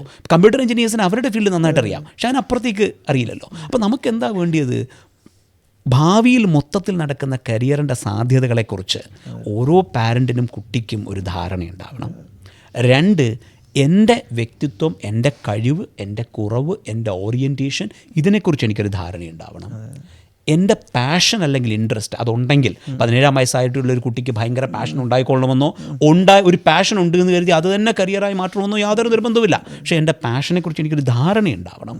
അതോടൊപ്പം എൻ്റെ പ്രയോറിറ്റീസും പ്രിഫറൻസും എന്താണെന്ന് എനിക്ക് അറിയാൻ പറ്റണം. ഇതിനെ വെച്ചുകൊണ്ട് റെസ്പോൺസിബിളായൊരു തീരുമാനമെടുക്കാൻ നമുക്ക് പറ്റണം. ഈ തീരുമാനമെടുക്കാൻ ഓരോ പാരൻറ്റും നമ്മൾ അവിടുത്തെ ഒരു പ്രശ്നം എന്താണെന്നറിയാമോ? നമ്മളിപ്പോൾ ഒരു യൂറോപ്യൻ ട്രിപ്പ് പോവുകയാണെന്ന് വിചാരിച്ചോ, നമ്മൾ എത്ര മാസം മുമ്പ് പഠിച്ചു തുടങ്ങും. നമ്മളൊരു വെബ്സൈറ്റിൽ പോവും, അവിടെ പോയിട്ട് 10 അട്രാക്ഷൻസ് ഇൻ സ്പെയിൻ അല്ലെങ്കിൽ യൂറോപ്പ് അടിക്കും. ഈ അട്രാക്ഷനെയും മറ്റേ അട്രാക്ഷനെയും കൂടെ നമ്മൾ കമ്പയർ ചെയ്യും, അതിൻ്റെ റിവ്യൂ നോക്കും. ഒരു ഹോട്ടൽ എടുത്തു കഴിഞ്ഞാൽ അതിൻ്റെ റിവ്യൂ നോക്കും. ട്രിപ്പ് അഡ്വൈസറിൽ പോയി നമ്മൾ വായിച്ച് തള്ളും. ഇത് വായിക്കുന്നുണ്ട് കഴിഞ്ഞാൽ നമുക്കെന്തോ പരീക്ഷക്കാരോ ചോദിക്കുന്നുള്ള പോലെ നമ്മൾ വായിക്കുന്നത്. നമ്മൾ വായിക്കും. ഒട്ടുമുക്കാൽ 5-സ്റ്റാർ ഹോട്ടൽ, സ്റ്റാർ ഹോട്ടൽസിൽ പോയാലും ഏതാണ്ട് ഒരേ എക്സ്പീരിയൻസ് ആണ് മനുഷ്യന് കിട്ടുക. അങ്ങോട്ടും ഇങ്ങോട്ടൊക്കെ ഇച്ചിരി വ്യത്യാസം ഉണ്ടാവുള്ളൂ. റൂമിൻ്റെ സ്ട്രക്ചർ പോലും ഒന്നുപോലെയാണ്. എന്നാലും നമ്മളത് കമ്പയർ ചെയ്യും. അതിനകത്ത് റിവ്യൂസ് ഇങ്ങനെ താഴോട്ട് വായിച്ചു കൊണ്ടേയിരിക്കും. എന്നിട്ട് സിറ്റി ടു സിറ്റി കമ്പയർ ചെയ്യും, എയർലൈൻ ടു എയർലൈൻ കമ്പയർ ചെയ്യും. അങ്ങനെ 2-3 മാസത്തെ പ്രോസസ്സാണ് ഒരു 3 ദിവസം നിൽക്കുന്ന യൂറോപ്യൻ ട്രിപ്പ് നമ്മൾ പ്ലാൻ ചെയ്യുന്നത്. പക്ഷേ അടുത്ത 30 വർഷം വർക്ക് ചെയ്യാൻ പോകുന്ന കരിയർ നമ്മൾ പ്ലാൻ ചെയ്യുന്നത് എങ്ങനെയാണ്? അവൻ്റെ മോൻ എവിടെ പോയി, ഇവൻ്റെ മോൻ എവിടെ പോയി, ആ പത്രത്തിൽ അഡ്വർടൈസ്മെൻറ്റ് കണ്ടോ, മറ്റേ ടോക്കിൽ എന്ത് പറഞ്ഞു, ഇതൊക്കെ വെച്ചാണ് നമ്മൾ തീരുമാനം എടുക്കുന്നത്. അപ്പോൾ ഇതിൽ നിന്നും മോർ ഇൻഫോംഡ് ആയിട്ടുള്ളൊരു തീരുമാനം നമുക്ക് എടുക്കാൻ കഴിയണം. അപ്പോൾ അടുത്തൊരു ചോദ്യം വരും, ഈ തീരുമാനം എടുക്കുന്നത് ഒരു മാസത്തെ പണിയുണ്ട് നമ്മളൊരു തീരുമാനം എടുത്തു കഴിഞ്ഞാൽ അവിടെ തീരുമോ? ഞാൻ വേറെ എക്സാമ്പിൾ പറയാം. ഞാൻ ചൈനയിൽ ഷാങ്ഹായിൽ ഒരു കോൺഫറൻസ് അറ്റൻഡ് ചെയ്യാൻ വേണ്ടിയിട്ട് പോയി ഇതിൽ. അപ്പോൾ ചൈന നമുക്ക് ഭയങ്കര ഇൻട്രസ്റ്റിംഗ് ആയി ഒരുപാട് കാര്യങ്ങൾ അഡോപ്റ്റ് ചെയ്യുന്ന രാജ്യമാണ്. അപ്പോൾ ഞാൻ എനിക്കൊന്ന് 2 പ്രാവശ്യം ഞാൻ ചൈനയിൽ പോയി. 2 ബീജിങ്ങിലും പോയി, ഷാങ്ഹായിലും പോയി. അപ്പോൾ അങ്ങനെ ഷാങ്ഹായിൽ പോയപ്പോഴത്തേക്കും എന്നോടൊപ്പം ഒരു അമേരിക്കൻ ഫ്യൂച്ചർ ഗൈഡൻസ് എക്സ്പേർട്ട് ഉണ്ടായിരുന്നു. അപ്പോൾ അവർ ഇന്ത്യയിലെ തന്നെ വേൾഡിലെ തന്നെ ഏറ്റവും പ്രധാനപ്പെട്ട സ്കൂൾ ചെയിൻസിലൊന്നാണല്ലോ ജെംസ് എഡ്യൂക്കേഷൻ. സോ ജെംസ് ലൈഫോളജിയുടെ one of the most important clients ആണ്. ലൈഫോളജിയുടെ ആദ്യത്തെ ക്ലയൻറ്റാണ്. സോ ഇപ്പോഴും ഞങ്ങളുടെ one of the most important client ആണ്. അപ്പോൾ ജെംസിൻ്റെ അന്നത്തെ global career planning, future planning ഹെഡായിട്ടുള്ളൊരു ഡോക്ടർ കേർസ്റ്റൻ കോണേഴ്സ്. അപ്പോൾ ഡോക്ടർ കേർസ്റ്റൻ ഞാനും കൂടെയാണ് ചൈനയിൽ പോകുന്നത്. അപ്പോൾ ഞാൻ അവിടെ ഒരു കുട്ടിയെ പരിചയപ്പെട്ടു. അപ്പം ഈ ലേഡിയാണ് എന്നെ പരിചയപ്പെടുത്തുന്നത്. ഇവൻ ഷാങ്ഹായ് പബ്ലിക് സ്കൂളിൽ പഠിക്കുന്ന ഒരു കുട്ടിയാണ്. ഇവൻ അന്ന് 12ാം ക്ലാസ്സിലാണ്. ഇവൻ്റെ കയ്യിൽ അന്ന് സ്റ്റാൻഫോർഡിൻ്റെയും MITയുടെയും ഓഫർ ലെറ്റേഴ്സ് ഉണ്ട്. അപ്പോൾ ഇവരെൻ്റെ അടുത്ത് ചോദിച്ചു, ഇവൻ്റെ സ്റ്റോറി എന്താണെന്ന് അറിയാമെന്ന് ചോദിച്ചു. അവനില്ല. അപ്പോൾ ഇവർ പറഞ്ഞു, ഇവൻ 7ാം ക്ലാസ്സിൽ പഠിച്ച സമയത്താണ് എൻ്റെ അടുത്തോട്ട് വരുന്നത്. അപ്പോൾ ഞാനിവിടെ ചൈനയിൽ, ചൈന ഗവൺമെൻറ്റിൻ്റെ ഒരു കൺസൾട്ടൻ്റാണ്. വന്ന സമയത്ത് ഇവൻ്റെ പാരൻസ് എൻ്റെ അടുത്തോട്ട് ഇവനെ കൊണ്ടുവരുവാണ് ഇതിൽ. അപ്പോൾ ഞാൻ നോക്കുമ്പോൾ ഇവൻ ബ്രില്യൻ്റാണ്. ഇവന് മാത്സിലും ലോജിക്സിലും ഒക്കെ ഇവൻ ഭയങ്കര അടിപൊളിയാണ് ഇതിൽ. എന്നാൽ ടോട്ടൽ മാർക്കും കാര്യങ്ങളും വെച്ച് നോക്കുമ്പോഴത്തേക്കും ഇവന് ടോട്ടൽ മാർക്കിൽ ഇവൻ എപ്പോഴും നന്നായി സ്കോർ ചെയ്യില്ല. അപ്പോൾ 7ാം ക്ലാസ് മുതൽ ഇവനെ മെൻറ്റർ ചെയ്യാൻ തുടങ്ങി.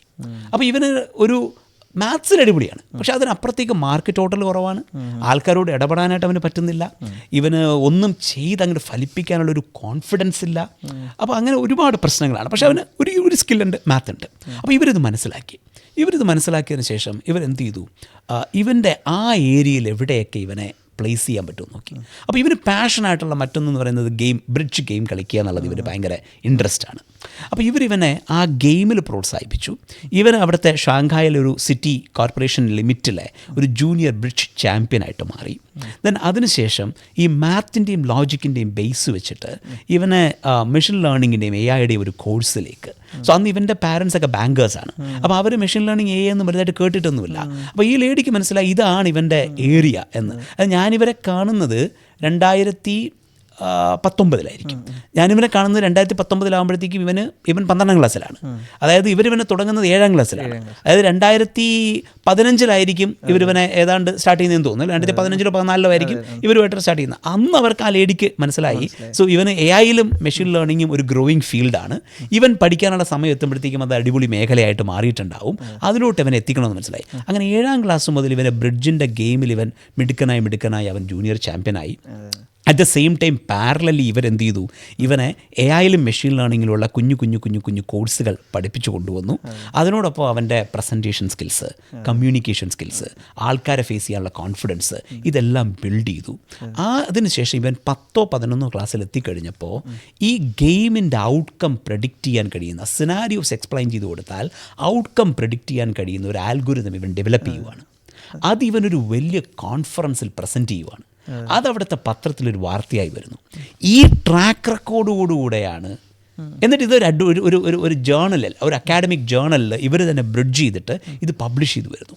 ഈ പബ്ലിഷ് ചെയ്യപ്പെട്ട ജേർണൽ ആർട്ടിക്കിളും ഈ പറയുന്ന എന്താ പറയുക പബ്ലിഷ് ചെയ്യപ്പെട്ട മീഡിയ ആർട്ടിക്കിൾസും വെച്ചുകൊണ്ടാണ് ഇവൻ സ്റ്റാൻഫോർഡിലേക്കും MIT-യിലേക്കും ഒക്കെ അപ്ലൈ ചെയ്യുന്നത്. അപ്പോൾ അവർ നോക്കുമ്പോഴത്തേക്ക് ഇവനൊരു പ്രോഡിജിയാണ്. ആ രണ്ടുപേരും ഇവന് എന്ത് കൊടുക്കുന്നു, ഈ പറയുന്ന ഓഫർ ലെറ്റർ കൊടുക്കുന്നു. അപ്പോൾ ഇവൻ്റെ പാരൻസ് എന്നോട് പറഞ്ഞത്, ഈ ലേഡി എന്നെ ഡോക്ടർ കേസ്റ്റൺ ഞങ്ങളെ മെൻറ്റർ ചെയ്തിട്ടില്ലായിരുന്നുവെങ്കിൽ ഇവനൊരു ബാങ്കർ ആവുമായിരുന്നു. ഞങ്ങൾ രണ്ടുപേരും ബാങ്കേഴ്സാണ്.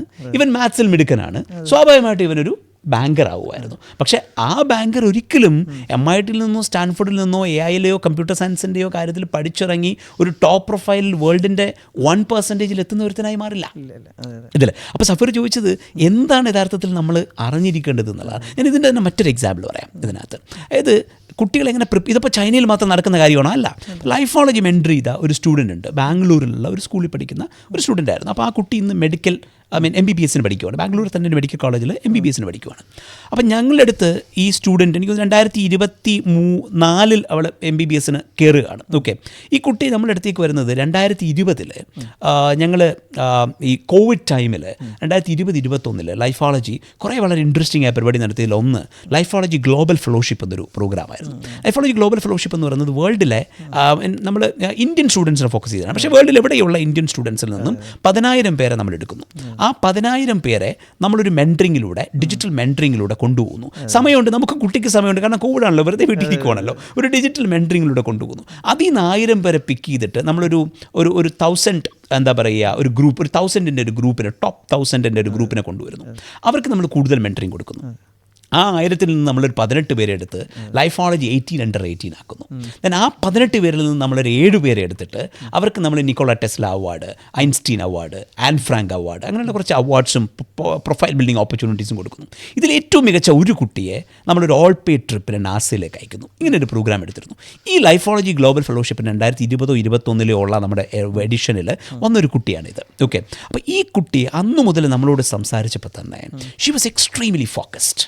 എനിക്ക് ഡോക്ടർ ആവണമെന്നുള്ളതല്ല, മറിച്ച് എനിക്ക് മെഡിക്കൽ രീതിയിൽ എന്തോ റിസർച്ച് ചെയ്യണം.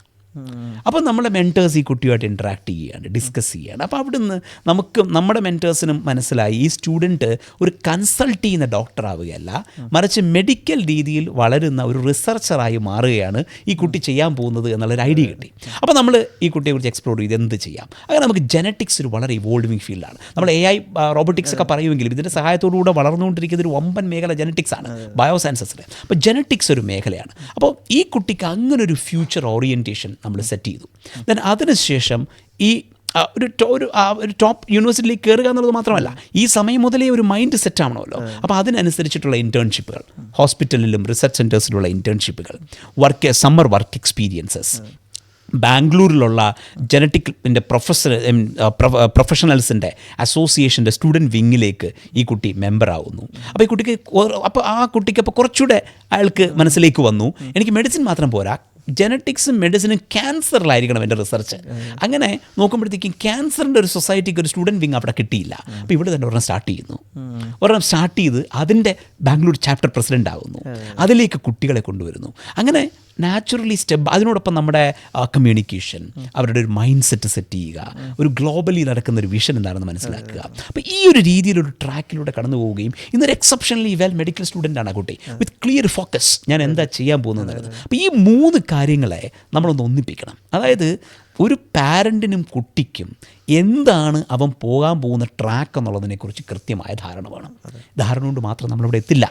ഇതിൽ ആ ധാരണയിലേക്ക് പടിപടിയായി കൊണ്ടുപോകാൻ കഴിയുന്ന ഒരു സ്റ്റെപ്പ് ബൈ സ്റ്റെപ്പ് പ്രോസസ്സിലൂടെ നമുക്കവനെ കൊണ്ടുപോകാൻ കഴിയണം. 3, ആ യാത്രയിൽ അവൻ്റെ സ്കിൽസും മൈൻഡ് സെറ്റും അവൻ്റെ വീക്ഷണവും ഒക്കെ കൃത്യമായി ഡെവലപ്പ് ചെയ്യാൻ നമുക്ക് പറ്റണം. ഇവിടെ ഒരു വലിയ ചോദ്യമുണ്ട്, ഇത്രയൊക്കെ ബുദ്ധിമുട്ടേണ്ട കാര്യമുണ്ടോ ഡെവലപ്പ് ചെയ്യാൻ വേണ്ടിയിട്ട്? എൻ്റെ കുട്ടി ഇത്രയൊക്കെ ബുദ്ധിമുട്ടിയിട്ടാണോ ഞങ്ങൾ ഇങ്ങനെ ആയത് എന്ന് പാരൻസ് ചോദിക്കും. ഒരു ചെറിയ പ്രശ്നമുണ്ട് ഇതിൽ. നിങ്ങൾ ബുദ്ധിമുട്ടണോ ഇല്ലയോ എന്നുള്ളത് നിങ്ങളുടെ ചോയ്സാണ്, തീർച്ചയായിട്ടും നിങ്ങളുടെ ചോയ്സാണ്. പക്ഷേ നിങ്ങളുടെ കുട്ടി കോമ്പീറ്റ് ചെയ്യാൻ പോകുന്നത് ഇങ്ങനെയൊക്കെ ബുദ്ധിമുട്ടുന്ന ആൾക്കാരോടാണ്. അത് നമ്മൾ തിരിച്ചറിഞ്ഞാൽ മതി. അത് ഒരു സമയത്ത് എൻട്രൻസിൻ്റെ ക്ലാസ്സൊക്കെ സ്റ്റാർട്ട് ചെയ്ത സമയത്ത് കുറേ പാരൻസ് പറയുമായിരുന്നു, എൻട്രൻസ് കോച്ചിങ്ങിന് അവർ വേറെ കോച്ചിങ്ങിന് പൊക്കോട്ടെ. പക്ഷെ എൻ്റെ മോൾ തന്നെ ഒന്നും പോകേണ്ട കാര്യമില്ല. കാരണം എൻ്റെ മോള് സ്കൂളിൽ പഠിക്കുന്നുണ്ട്, അല്ലെങ്കിൽ ട്യൂഷൻ സാർ പഠിപ്പിക്കുന്നുണ്ട്, അല്ലെങ്കിൽ അവിടെ ഗൈഡ് വെച്ച് പഠിക്കുന്നുണ്ട്. അപ്പോൾ അവൾ എങ്ങനെ പോയിട്ട് മറ്റേ 2 മാസത്തെ ക്രാഷ് കോഴ്സിനും എൻട്രൻസിൻ്റെ സ്പെഷ്യൽ ക്ലാസ്സൊക്കെ പൈസ അടിച്ച് മാറ്റാനുള്ള പരിപാടിയാണ്. അതിലോട്ടൊന്നും പോകേണ്ട കാര്യമില്ല എന്ന് പറഞ്ഞു. പക്ഷേ പിന്നെ ആയപ്പോൾ എന്ത് മനസ്സിലായി, നമ്മൾ കോമ്പീറ്റ് ചെയ്യുന്നത് ട്രെയിനിങ് ഇല്ലാതെയും മറ്റവൻ കോമ്പീറ്റ് ചെയ്യുന്നത് കൃത്യമായ ട്രെയിനിങ്ങോടുകൂടെയും. അപ്പോൾ ട്രെയിനിങ് ഉള്ള ഒരുത്തനും ട്രെയിനിങ് ഇല്ലാത്ത ഒരാളും കോമ്പീറ്റ് ചെയ്ത് കഴിഞ്ഞാൽ നാച്ചുറൽ വിന്നർ ആരായിരിക്കും? അപ്പോൾ എൻ്റെ കുട്ടി മിടുക്കനോ ഇല്ലയോ എന്നുള്ളതല്ല, പക്ഷെ അവിടുത്തെ നാച്ചുറൽ വിന്നർ ആരായിരിക്കും? എനിക്ക് നല്ല ബോഡി സ്ട്രെങ്ത് ഉണ്ടെന്ന് വിചാരിച്ചു. മറ്റൊരാൾ ബോഡി സ്ട്രെങ്ത് ഉണ്ട്, അയാൾ കരാട്ടെ ടെക്നിക്കലി പഠിക്കുന്നുമുണ്ട്. ഇതിൽ ആർക്കായിരിക്കും തമ്മിൽ കോമ്പീറ്റ് ചെയ്താൽ ജയിക്കാനുള്ള സാധ്യത? അല്ലേ? അപ്പോൾ എന്ന് പറയുന്നത് പോലെ 3 കാര്യങ്ങളുണ്ടാവണം. ഇതും എന്ത് സംഭവിക്കും, ഫ്യൂച്ചറിൽ ഈ രീതിയിൽ കുട്ടികളെ പ്രിപ്പപ്പ് ചെയ്ത് കൊണ്ടുവരുന്ന ഒരു കൾച്ചർ വേൾഡ് അക്രോസ് വളർന്നുകൊണ്ടിരിക്കുകയാണ്. So we will lag behind. അതൊരു ഫോമോ ക്രിയേറ്റ് ചെയ്യാൻ പറയുന്നതൊന്നുമല്ല. ഇങ്ങനെ നമ്മൾ പറയുമ്പോൾ പ്രശ്നം എന്താണെന്നറിയാമോ, നമ്മൾ ബിസിനസ്സുകാരാണ്, അപ്പോൾ അത് ഫോമോ ക്രിയേറ്റ് ചെയ്യാൻ പറയുന്നതെന്ന് പറയും. സത്യം നമുക്ക് പറഞ്ഞല്ലേ പറ്റൂ. Naturally the other group will win over ഇതിൽ. അപ്പോൾ നമുക്ക് 3 കാര്യങ്ങളുണ്ടാവണം. ഒന്ന്, പാരൻസും കുട്ടികളും അറിയേണ്ടത് കൃത്യമായിട്ടുള്ള നമ്മുടെ ഡെസ്റ്റിനേഷൻ നമുക്ക് മനസ്സിലാക്കാൻ പറ്റണം. 2, ആ ഡെസ്റ്റിനേഷനിലേക്ക് എത്താനുള്ള ഓരോ സ്റ്റെപ്പുകളും കടന്ന് നമുക്ക് പോകാൻ കഴിയണം. 3, ആ സ്റ്റെപ്പ് കടന്നു പോകുന്നതിനോടൊപ്പം നമ്മുടെ വ്യക്തിപരമായ രീതിയിൽ ബിൽഡ് ചെയ്തുകൊണ്ടേയിരിക്കണം. ഈ ഒരു പ്രോസസ്സ് സെറ്റ് ചെയ്ത് കഴിഞ്ഞാൽ മാത്രമാണ് ഒരു ഫ്യൂച്ചർ റെഡി ഗ്ലോബൽ സിറ്റിസണായി നമുക്ക് മാറാൻ പറ്റും. ഇതാണ് പാരൻസും കുട്ടികളും അറിയേണ്ടതെന്നാണ് എൻ്റെ അഭിപ്രായം. ഇപ്പോൾ നമ്മളിപ്പോൾ ഗൂഗിൾ മാപ്പ് പറയുമ്പോൾ ഇപ്പോൾ നമ്മൾ നിൽക്കുന്ന സ്ഥലത്ത് നിന്ന് നമുക്ക് എത്തേണ്ട സ്ഥലം കൃത്യമായിട്ട് കാണിച്ചു തരുന്നുണ്ട്. അവിടെ ട്രാഫിക് എത്രയുണ്ട്, ഏത് വഴി പോയാൽ, ഇപ്പോൾ ബൈക്ക് വഴി പോയാൽ എങ്ങനെയാണ്, അല്ലെങ്കിൽ കാറ് പോയാൽ, ഇത് കൃത്യമായിട്ട് പറയുന്നത് പോലെ സത്യത്തിൽ നമുക്കൊരു കരിയർ മാപ്പ് ഭയങ്കര ഇമ്പോർട്ടൻ്റ് ആണ്. നമ്മൾ മുമ്പ് ഡിസ്കഷനിലൊക്കെ സൂചിപ്പിച്ചിട്ടുള്ളൊരു സംഭവമാണ്. ഇപ്പോൾ ഫിൻലാൻഡിനെ കുറിച്ചൊക്കെ നമ്മൾ ഭയങ്കരമായിട്ട് പറയും, നമ്മുടെ എഡ്യൂക്കേഷൻ സിസ്റ്റത്തെക്കുറിച്ച്. ഇപ്പോൾ നമ്മളിപ്പോൾ ഈ വൈക്കിപ്പ് എന്നുള്ളൊരു ബ്രാൻഡിലേക്ക് വരുമ്പോൾ, അല്ലെങ്കിൽ U100 എന്നൊരു പ്രോഗ്രാമിലേക്ക് വന്ന് പാരൻസിന് കൊടുക്കുമ്പോൾ നമ്മൾ പറയുന്ന ഈ ഫിൻലാൻഡ് എന്ന് പറയുന്ന കോൺസെപ്റ്റ് ഈ കുട്ടിയിലേക്ക് കൊണ്ടുവരികയാണ്. അവിടുത്തെ യൂണിവേഴ്സിറ്റീസിനെ കുട്ടിയിലേക്ക് കൊണ്ടുവരികയാണ്. ഇവർക്ക് ഈ ഗ്യാപ്പ് നമ്മൾ ബ്രിഡ്ജ് ചെയ്ത് കൊടുക്കുകയാണ്. ഈ ഗ്ലോബൽ എഡ്യൂക്കേഷൻ എന്ന് പറയുമ്പം അവിടുത്തെ ഇപ്പോൾ ഏറ്റവും ആരുടെ ചോദിച്ചാലും പറയും ഫിൻലാൻഡ് എഡ്യൂക്കേഷൻ ഇമ്പോർട്ടൻസ് നമ്മൾ പറയും. അവിടുത്തെ യൂണിവേഴ്സിറ്റീസിൻ്റെ സംഭവം ഇപ്പോൾ നമ്മൾ ഹെൽസിങ്കിയൊക്കെയായിട്ട് പാർട്ട്ണർ ചെയ്യുന്ന പ്രോഗ്രാം കുട്ടികളിലേക്ക് കൊണ്ടുവരുമ്പോഴേക്ക് സത്യത്തിൽ ഒരു വില്ലേജിൽ, ഒരു ഗ്രാമത്തിലെ ഒരു കുട്ടിക്ക് ലോകത്തിലേക്കുള്ളൊരു ഡോറാണ് നമ്മൾ ഓപ്പൺ ചെയ്ത് കൊടുക്കുന്നത്. ഇതിനെ നമ്മൾ അവരിലേക്ക് ഡിഫൈൻ ചെയ്യുന്ന രീതികളാണ്. ഇപ്പോൾ നമ്മുടെ ടീം മെമ്പേഴ്സിനായിട്ട് നമ്മൾ പറഞ്ഞിട്ടുള്ള ഒന്നാമത്തെ പോയിന്റ് തന്നെ പറയുന്നത്, ആളുകളോട് നിങ്ങൾ പോയിട്ട് എന്താണ് ഒരു കുട്ടിയുടെ ലൈഫ് ചേഞ്ച് ചെയ്യാൻ അല്ലെങ്കിൽ ഗ്ലോബൽ സിറ്റീസൺ ആക്കാൻ വേണ്ടി നമ്മളൊരു ഓപ്പർച്യൂണിറ്റി കൊടുക്കുമ്പോൾ നമ്മൾ അവരെ വില്ലേജ് പാർക്കിലേക്ക് നമ്മുടെ ഒരു പോയിന്റിലേക്ക് അവരെ കൊണ്ടുവരുന്നു. ഈ കോൺസെപ്റ്റ് ഷെയർ ചെയ്ത് കൊടുക്കുമ്പോഴേക്ക് നിങ്ങൾ അവരോട് ഈ പ്രോഗ്രാം എക്സ്പ്ലെയിൻ ചെയ്ത് കൊടുക്കുമ്പം അവർക്ക് തോന്നാൻ പോകുന്ന സംവിധാനം എന്തായിരിക്കും എന്ന് വെച്ചാൽ സ്റ്റഡി അബ്രോഡ് പ്ലാറ്റ്ഫോം ആയിരിക്കും. അവർക്ക് ഈ ഹെൽസിങ്കി യൂണിവേഴ്സിറ്റി എന്താണെന്നോ ഈ ഫിൻലാൻഡ് എഡ്യൂക്കേഷൻ സിസ്റ്റം എന്താണെന്നോ എക്സാക്ട്ലി അവർക്ക് മനസ്സിലായിക്കൊള്ളണമെന്നില്ല. അപ്പോൾ അവിടെ നമ്മൾ നേരിടുന്നൊരു പ്രധാന വെല്ലുവിളി തന്നെയാണ് ഈ പറയുന്ന സംവിധാനങ്ങൾ ഈ സാധാരണ ഒരു പാരൻറ്റിന് ഒരു പരിധി വരെ മനസ്സിലാക്കാൻ പറ്റാം. ഈ എന്താണ് ഫിൻലാൻഡ് എഡ്യൂക്കേഷൻ അല്ലെങ്കിൽ യൂണിവേഴ്സിറ്റീസ് എന്തൊക്കെയാണ്, അതല്ല ഇവരെ എൻ്റെ കുട്ടിക്കും അതുപോലെ ആകാൻ കഴിയും, അല്ലെങ്കിൽ ആ മേഖലയിലേക്ക് പോകാൻ കഴിയും, അവിടുത്തെ കുട്ടികളൊക്കെ പഠിക്കുന്ന രീതിയിലേക്ക് പഠിക്കാൻ കഴിയും, അതുപോലെ ഒരു ഗ്ലോബൽ സിറ്റീസൺ ആകാൻ കഴിയും എന്ന് നമുക്ക് പലപ്പോഴും പറയാൻ പറ്റും. അപ്പോൾ ഈ കരിയർ മാപ്പിലേക്ക് വരുമ്പോൾ നമുക്ക് ഈ ഫിൻലാൻഡ് എഡ്യൂക്കേഷനൊക്കെ ശരിക്കും ഒരു പാരൻറ്റിന് എങ്ങനെയായിരിക്കും എക്സ്പ്ലെയിൻ ചെയ്ത് കൊടുക്കാൻ കഴിയുക? അതായത് ലോകത്തെ എല്ലാ രാജ്യത്തും അതിൻ്റെ ഹിസ്റ്ററി കാരണം, അത് റിവോൾവ് ചെയ്ത പാത കാരണം അവർക്ക് ചില കാര്യങ്ങളിൽ സ്പെഷ്യലൈസേഷൻ ഉണ്ടാകാറുണ്ട്. നമ്മൾ പലപ്പോഴും ജർമ്മൻ കാർസ് എന്ന് പറയാറുണ്ട്, അല്ലെങ്കിൽ ഈ ജാപ്പനീസ് ഇലക്ട്രോണിക്സ് പറയാറുണ്ട്, അമേരിക്കയുടെ മിലിറ്ററി പറയാറുണ്ട്. അപ്പോൾ ഓരോ രാജ്യത്തും അതിൻ്റേതായ പ്രത്യേകത. ഇന്ത്യക്ക് നമ്മൾ കൾച്ചറും യോഗയും കാര്യങ്ങളൊക്കെ പറയാറുണ്ട്. അതേപോലെ ഫിൻലാൻഡ് ലോകത്തിലേക്ക് കൊണ്ടുവരുന്ന ഏറ്റവും വലിയ കാര്യം, Finland is the happiest nation in the world. നമുക്കറിയാവുന്നതുപോലെ യുണൈറ്റഡ് നേഷൻസിൻ്റെ കഴിഞ്ഞ 8 തവണയായിട്ടുള്ള ലോകത്തിലെ ഏറ്റവും ഹാപ്പിയസ്റ്റ് നേഷനാണ്. ലോകത്തിലെ എല്ലാ ഹ്യൂമൻ ഡെവലപ്മെൻറ്റ് ഇൻഡെക്സിലും ടോപ്പിൽ നിൽക്കുന്ന, അല്ലെങ്കിൽ വൺ ഓഫ് ദി ടോപ്പിൽ നിൽക്കുന്ന രാജ്യങ്ങളിലൊന്നാണ് ഫിൻലാൻഡ്. അപ്പോൾ ഫിൻലാൻഡ് എഡ്യൂക്കേഷനാണ് അതിൻ്റെ വൺ ഓഫ് ദി കോർ കാര്യങ്ങളിലൊന്ന്. ഫിൻലാൻഡ് എഡ്യൂക്കേഷൻ അതാണ് ലോകത്തിൻ്റെ ഏറ്റവും ടോപ്പായ ഒരു എഡ്യൂക്കേഷൻ സിസ്റ്റം ഫിൻലാൻഡായി പറയും. ഞാൻ ഫിൻലാൻഡിൽ ചെല്ലുമ്പോഴും കണ്ടത് നമ്മൾ അറിയേണ്ട പല വലിയ മാതൃകകളും ഫിൻലാൻഡിലുണ്ട്. നമ്മുടെ NEP അടക്കം, അതായത് ഇന്ത്യൻ ഗവൺമെൻറ് NEP അടക്കം പല ആംഗിളുകളിലും ഒരു പോസിറ്റീവ് ഇൻസ്പിറേഷൻ ഫിൻലാൻഡിൽ നിന്നും കൂടി ഉൾക്കൊണ്ടിട്ടുണ്ട്. അതൊരു വളരെ നല്ല കാര്യമാണ്. കാര്യം അവിടുത്തെ ടീച്ചേഴ്സ് ട്രെയിനിങ്, അവിടുത്തെ സ്റ്റുഡൻറ്റ് ഓറിയൻറ്റേഷൻ, ഇത്തരം കാര്യങ്ങൾ. അപ്പോൾ ഫിൻലാൻഡിൻ്റെ ബെസ്റ്റ് ഓഫ് എഡ്യൂക്കേഷൻ പ്രാക്ടീസസ് അല്ലെങ്കിൽ ബെസ്റ്റ് പ്രാക്ടീസസ് നമുക്ക് എങ്ങനെ ഇന്ത്യയിലേക്ക് കൊണ്ടുവരാം, ഇന്ത്യയിലേക്ക് അതെങ്ങനെ കസ്റ്റമൈസും പേഴ്സണലൈസും ചെയ്യാം. ഫിൻലാൻഡ് നമ്മുടെ അത്രയും ഹ്യൂമൻ റിസോഴ്സ് ഇല്ലാത്ത രാജ്യമാണ്, കുറച്ചുകൂടെ ചെറിയ രാജ്യമാണ്, എന്നാൽ നമ്മുടെ കുറേ കൂടെ വലിയ രാജ്യമാണ്. അപ്പം നമ്മുടെ രാജ്യത്തിലേക്ക് എങ്ങനെ പേഴ്സണലൈസ് ചെയ്യുന്നു, കസ്റ്റമൈസ് ചെയ്യുന്നു. ഈ ചലഞ്ച് നമുക്കുണ്ട്. ആ ഫിൻലാൻഡ് എഡ്യൂക്കേഷനിൽ നേരത്തെ പറഞ്ഞതുപോലെ ഗൂഗിൾ മാപ്പിൻ്റെ സാധാരണ ഉദാഹരണം എടുത്താൽ പണ്ട് നമുക്ക് വഴി എത്രയോ പേരോട് ചോദിച്ച് ബുദ്ധിമുട്ടിയൊക്കെയാണ് പോകുന്നത്. ഇന്ന് ഗൂഗിൾ മാപ്പിൽ ഒരു സ്ഥലത്തിട്ടാൽ അവിടെ തിരക്കുണ്ടോ എന്നറിയാം, പോകുന്ന വഴിയിൽ ഗൂഗിൾ ഇടയ്ക്ക് 1-2 ചോദ്യങ്ങളൊക്കെ ചോദിക്കും. ഇപ്പോഴും മറ്റേ ഇതുണ്ടോ, ഇപ്പോഴും വഴിയിൽ മറ്റേ ഇപ്പോഴും ട്രാഫിക് ബ്ലോക്ക് ഉണ്ടോ, പ്ലീസ് ഹെൽപ്പ് അതേഴ്സ്. ഈ ഗൂഗിൾ മാപ്പ് നമുക്കൊരു സ്ഥലം കണ്ടെത്താൻ സഹായിക്കുന്നത് പോലെ ഒരു വിശാല അർത്ഥത്തിൽ കരിയർ മാപ്പ്, ഒരു ഉദാഹരണം, സിമ്പിളായിട്ടൊരു ഉദാഹരണം എടുക്കുന്നേ ഉള്ളൂ, ഒരു ഫ്യൂച്ചർ മാപ്പ്. ആ ഫ്യൂച്ചർ മാപ്പാണ് ലൈഫോളജി പ്രധാനമായിട്ട് മുമ്പോട്ട് പോകുന്നത്. ആ ഫ്യൂച്ചർ മാപ്പിൽ നിങ്ങളുടെ കരിയർ, നിങ്ങളുടെ സ്കിൽ ഡെവലപ്മെൻറ്റ്, നിങ്ങളുടെ ഇൻഡിവിജ്വൽ ഡെവലപ്മെൻറ്റ്, നിങ്ങളുടെ ഫ്യൂച്ചർ പ്ലാനിങ് തുടങ്ങിയ കാര്യങ്ങളെയെല്ലാം ഒരുമിച്ച് കൊണ്ടുപോയി പോകും. ആ ഫ്യൂച്ചറിലേക്കുള്ളൊരു പാത ചെയ്യുന്ന ഒരു ഫ്യൂച്ചർ മാപ്പ്, അതാണ് ഇൻ ഷോർട്ട് ഇത് ചെയ്യാൻ കഴിയുന്നത്. അത് ഫിൻലാൻഡിൻ്റെ അടക്കം എഡ്യൂക്കേഷൻ സിസ്റ്റത്തിലെ ബെസ്റ്റ് പ്രാക്ടീസസ്, ഇന്ന് ലോകത്തിലുണ്ടായിക്കൊണ്ടിരിക്കുന്ന AI അടക്കമുള്ള ടെക്നോളജിയിലെ അപ്ഗ്രേഡഡ് ബെസ്റ്റ് പ്രാക്ടീസസ്, ഇതേവരെയുള്ള കഴിഞ്ഞ നൂറ്റാണ്ടിൽ വികസിപ്പിച്ച സൈക്കോളജിയും സൈക്കോമെട്രിക്സിൻ്റെ ഏറ്റവും ബെസ്റ്റ് ആസ്പെക്ട്സ്, ഇതെല്ലാം കൂടി ഒരുമിച്ച് കൊണ്ടുവരുന്നതാണ് ലൈഫോളജി. അതെ, ഇപ്പോൾ നമ്മളിപ്പോൾ ഈ പാരൻസിന് എല്ലാവർക്കും പോയി എല്ലാ രാജ്യങ്ങളും കാണാൻ കഴിയില്ല. എല്ലാ യൂണിവേഴ്സിറ്റീസ്, ഇപ്പോൾ നമ്മൾ വേൾഡിൽ ഒരു 100 യൂണിവേഴ്സിറ്റീസ് എടുത്തു കഴിഞ്ഞാൽ ഈ 100 യൂണിവേഴ്സിറ്റീസ് എന്താണെന്ന് ഓരോ പാരൻറ്റിന് പഠിക്കാൻ കഴിയില്ല, ഈ കുട്ടികൾക്കിരുന്ന് പഠിക്കാൻ കഴിയില്ല. അപ്പോൾ ഇവിടെ നമുക്ക് സത്യത്തിൽ ഇവർക്ക് വേണ്ട ഒരു ഹെൽപ്പായിട്ട് അല്ലെങ്കിൽ ഒരു മെൻറ്ററായിട്ട് ഇവരെ കൂടെ നിൽക്കേണ്ട ഒരു ആവശ്യകതയുണ്ട്. പക്ഷെ പലപ്പോഴും പല ആളുകൾക്കും ഈ മെൻറ്റർഷിപ്പിൻ്റെ ഇമ്പോർട്ടൻസ് മനസ്സിലാകുന്നില്ല. അതായത് അവരവർ ജസ്റ്റ് നോക്കുന്നു, ഗൂഗിൾ സെർച്ച് ചെയ്ത് നോക്കുന്നു, അല്ലെങ്കിൽ ഇപ്പോൾ ChatGPT എടുത്ത് ചോദിച്ചു നോക്കുന്നു എന്നതിനപ്പുറത്തേക്ക് ഒരു കുട്ടിയുടെ കൂടെ നിൽക്കാനാണ്. ആ കുട്ടിക്ക് അറിയാം ഇതൊക്കെ, പക്ഷേ മെൻറ്റർ ചെയ്യണം, അല്ലെങ്കിൽ ഒരു ബ്രെയിൻ സ്റ്റോമിങ് വേണം, ഇവർക്കൊരു കറക്റ്റ് പാത്ത് പറഞ്ഞു കൊടുക്കണം. ഇപ്പോൾ ഇങ്ങനെ നമ്മൾ നിൽക്കുമ്പോൾ, ഇപ്പോൾ നമ്മുടെ പ്രോഗ്രാമിൽ നമ്മളിപ്പോൾ പറഞ്ഞതാണ് 10 കുട്ടികൾക്ക് ഒരു മെൻറ്റർ നമ്മൾ കൊടുക്കുക എന്ന് പറയുമ്പോൾ, നമ്മളിത് ആദ്യം പറഞ്ഞതാണ് 7 ലക്ഷം രൂപയാണ് ഇതിൻ്റെ ടോട്ടൽ നമ്മൾ പറഞ്ഞ് ഓരോ ഇൻ്റർനാഷണൽ ലെവലിൽ പറഞ്ഞ്. അപ്പോൾ നമ്മൾ ആലോചിക്കുന്നത് എങ്ങനെയാണ്, ഈ 7 ലക്ഷം രൂപ ഒന്നും ഒരിക്കലും എന്ത് ചെയ്യത്തില്ല, നമ്മുടെ ഗ്രാമത്തിലുള്ളവർക്കൊരു കരിയർ ഗൈഡൻസിന് ഒരു വർഷം പേ ചെയ്യാൻ പറ്റില്ല. പക്ഷെ നമ്മൾ മനസ്സിലാക്കേണ്ടത് ഇത്രയും ലക്ഷക്കണക്കിന് രൂപ സ്പെൻഡ് ചെയ്തിട്ടാണ് ഓരോരുത്തരും എന്ത് ചെയ്യണത്, അവരെ കുട്ടിയെ പ്രിപ്പയർ ചെയ്യിപ്പിച്ച് ഈ സ്റ്റാൻഫോർഡിലും ഓക്സ്ഫോർഡിലും ഹാർവാർഡിലും MIT-യിലൊക്കെ എത്തിക്കുന്നത്. അപ്പോൾ ഇതെങ്ങനെ നമുക്ക് കൊണ്ടുവരാൻ കഴിയും? അപ്പോൾ ശരിക്കും നമ്മുടെ ടീം ഇരുന്ന്, ഇപ്പോൾ ലൈഫോളജിയുടെ ടീമായിട്ട് വളരെ ഡീറ്റെയിൽ ആയിട്ട് ഇരുന്ന് സംസാരിച്ച് അന്ന് കൊണ്ടുവരുന്ന സംവിധാനമാണെന്ന് വെച്ചാൽ ഒരു 2000 രൂപ ഒരു മാസം പേ ചെയ്യിക്കുന്ന ലെവലിലേക്ക് ഇതെങ്ങനെ കൊണ്ടുവരാൻ കഴിയും. അപ്പോൾ അവിടെ നമ്മൾ നേരത്തെ ഇത് ഇമ്പോസിബിളാണ്. 2000 രൂപയ്ക്കൊന്നും ഒരു മാസം പഠിപ്പിച്ചുകൊണ്ട് ഇത് ചെയ്യത്തില്ല. കാര്യം ഈ മെൻറ്ററിനെ വെച്ച് ഇതൊരിക്കലും പോസിബിൾ ആകില്ല. അപ്പോൾ ടാൽറോപ്പ് പറഞ്ഞ സംവിധാനം എന്താണ്, ഓക്കെ നമ്മൾ ഒരു സൈഡിൽ ഡിജിറ്റൽ അസറ്റ്സുകൾ മേക്ക് ചെയ്യുന്നുണ്ട്.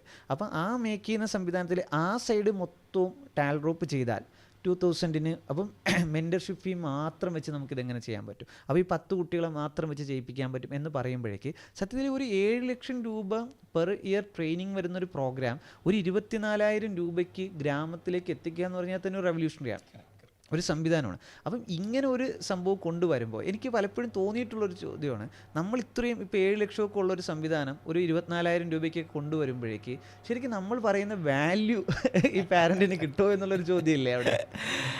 ഉണ്ട്, അതൊരു ചോദ്യമാണ്. അതായത് തീർച്ചയായിട്ടും അതൊരു ചോദ്യമാണ്. എനിക്ക് തോന്നുന്നത്, അതായത് നമ്മളൊരു സിസ്റ്റം മേക്ക് ചെയ്യുകയാണല്ലോ ഇതിനകത്ത്. അപ്പം ഇപ്പോൾ ഫിൻലൻഡ് സൂചിപ്പിച്ചല്ലോ, എന്താണ് ആക്ച്വലി ഫിൻലൻഡിൽ നമ്മളുമായിട്ടുള്ള ബന്ധം എന്നുള്ളതൊരു ഭയങ്കര ഇമ്പോർട്ടൻ്റ് ആയൊരു ക്വസ്റ്റ്യൻ ആണ് അതിൽ.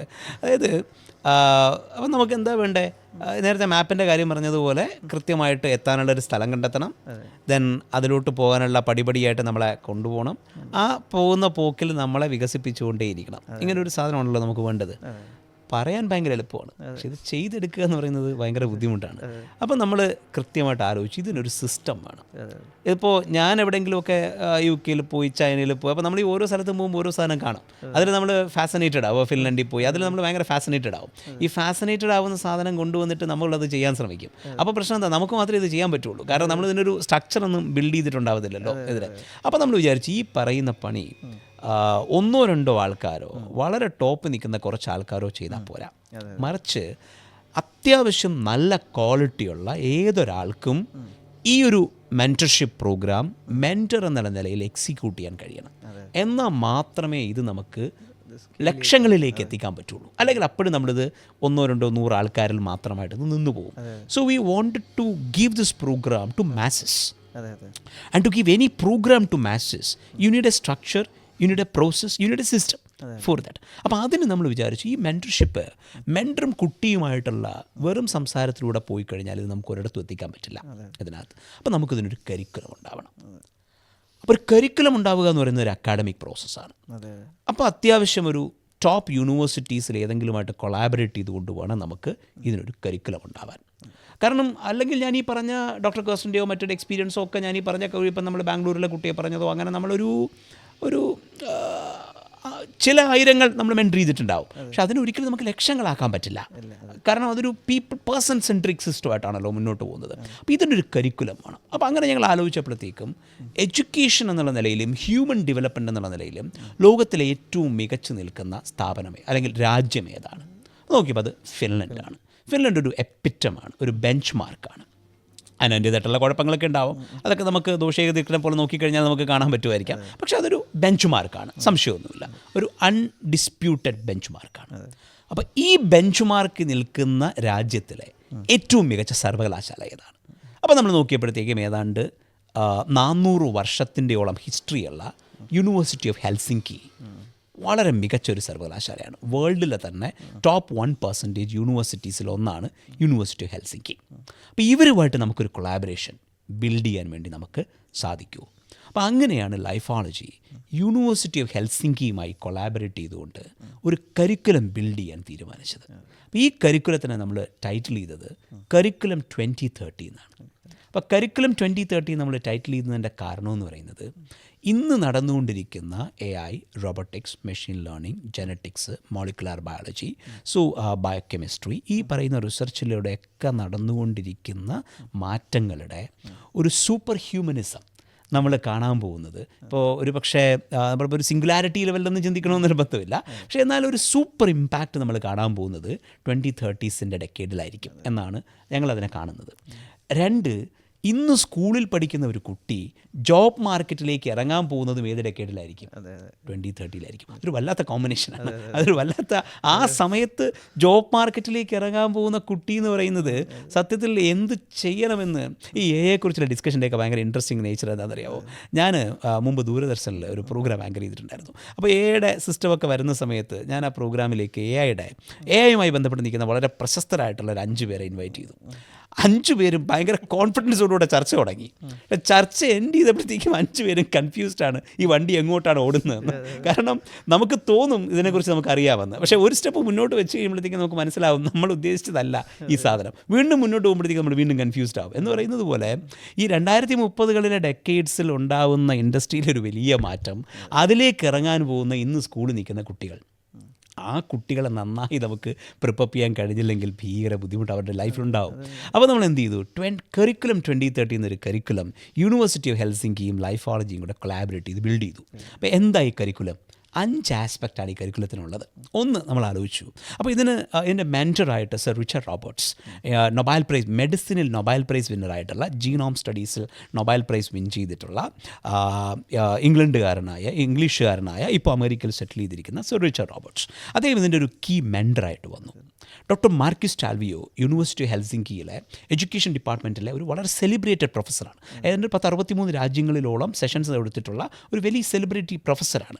അപ്പോൾ അദ്ദേഹം ഇതിൻ്റെ ഒരു കീ കരിക്കുലം മേക്കറായിട്ട് അല്ലെങ്കിൽ കരിക്കുലം എൻറിച്ചറായിട്ട് വരികയാണ്. പിന്നെ യൂണിവേഴ്സിറ്റി ഓഫ് വാൽഡൻ US. അപ്പോൾ നമ്മൾ ചോദിച്ചാൽ വേൾഡിലെ എല്ലാ സ്ഥലത്തും നമുക്ക് ആളുവാണ്.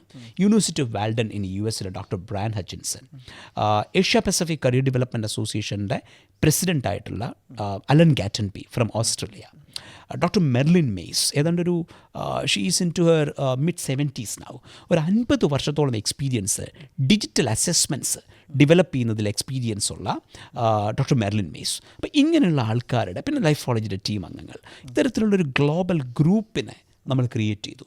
എന്നിട്ടാണ് ഈ കരിക്കുലം 2030 യൂണിവേഴ്സിറ്റി ഹെൽസിങ്കിയുമായിട്ട് കൊളാബറേറ്റ് ചെയ്ത് ബിൽഡ് ചെയ്യുന്നത്. ഇതിന് 5 തലങ്ങളാണ്. ഒന്ന്, നമ്മുടെ ഇമോഷണൽ പാരഡൈം, നമ്മുടെ ഒരു മൈൻഡ് സെറ്റിൻ്റെ ട്യൂൺ ചെയ്യുക ഫ്യൂച്ചറിന് വേണ്ടിയിട്ട്.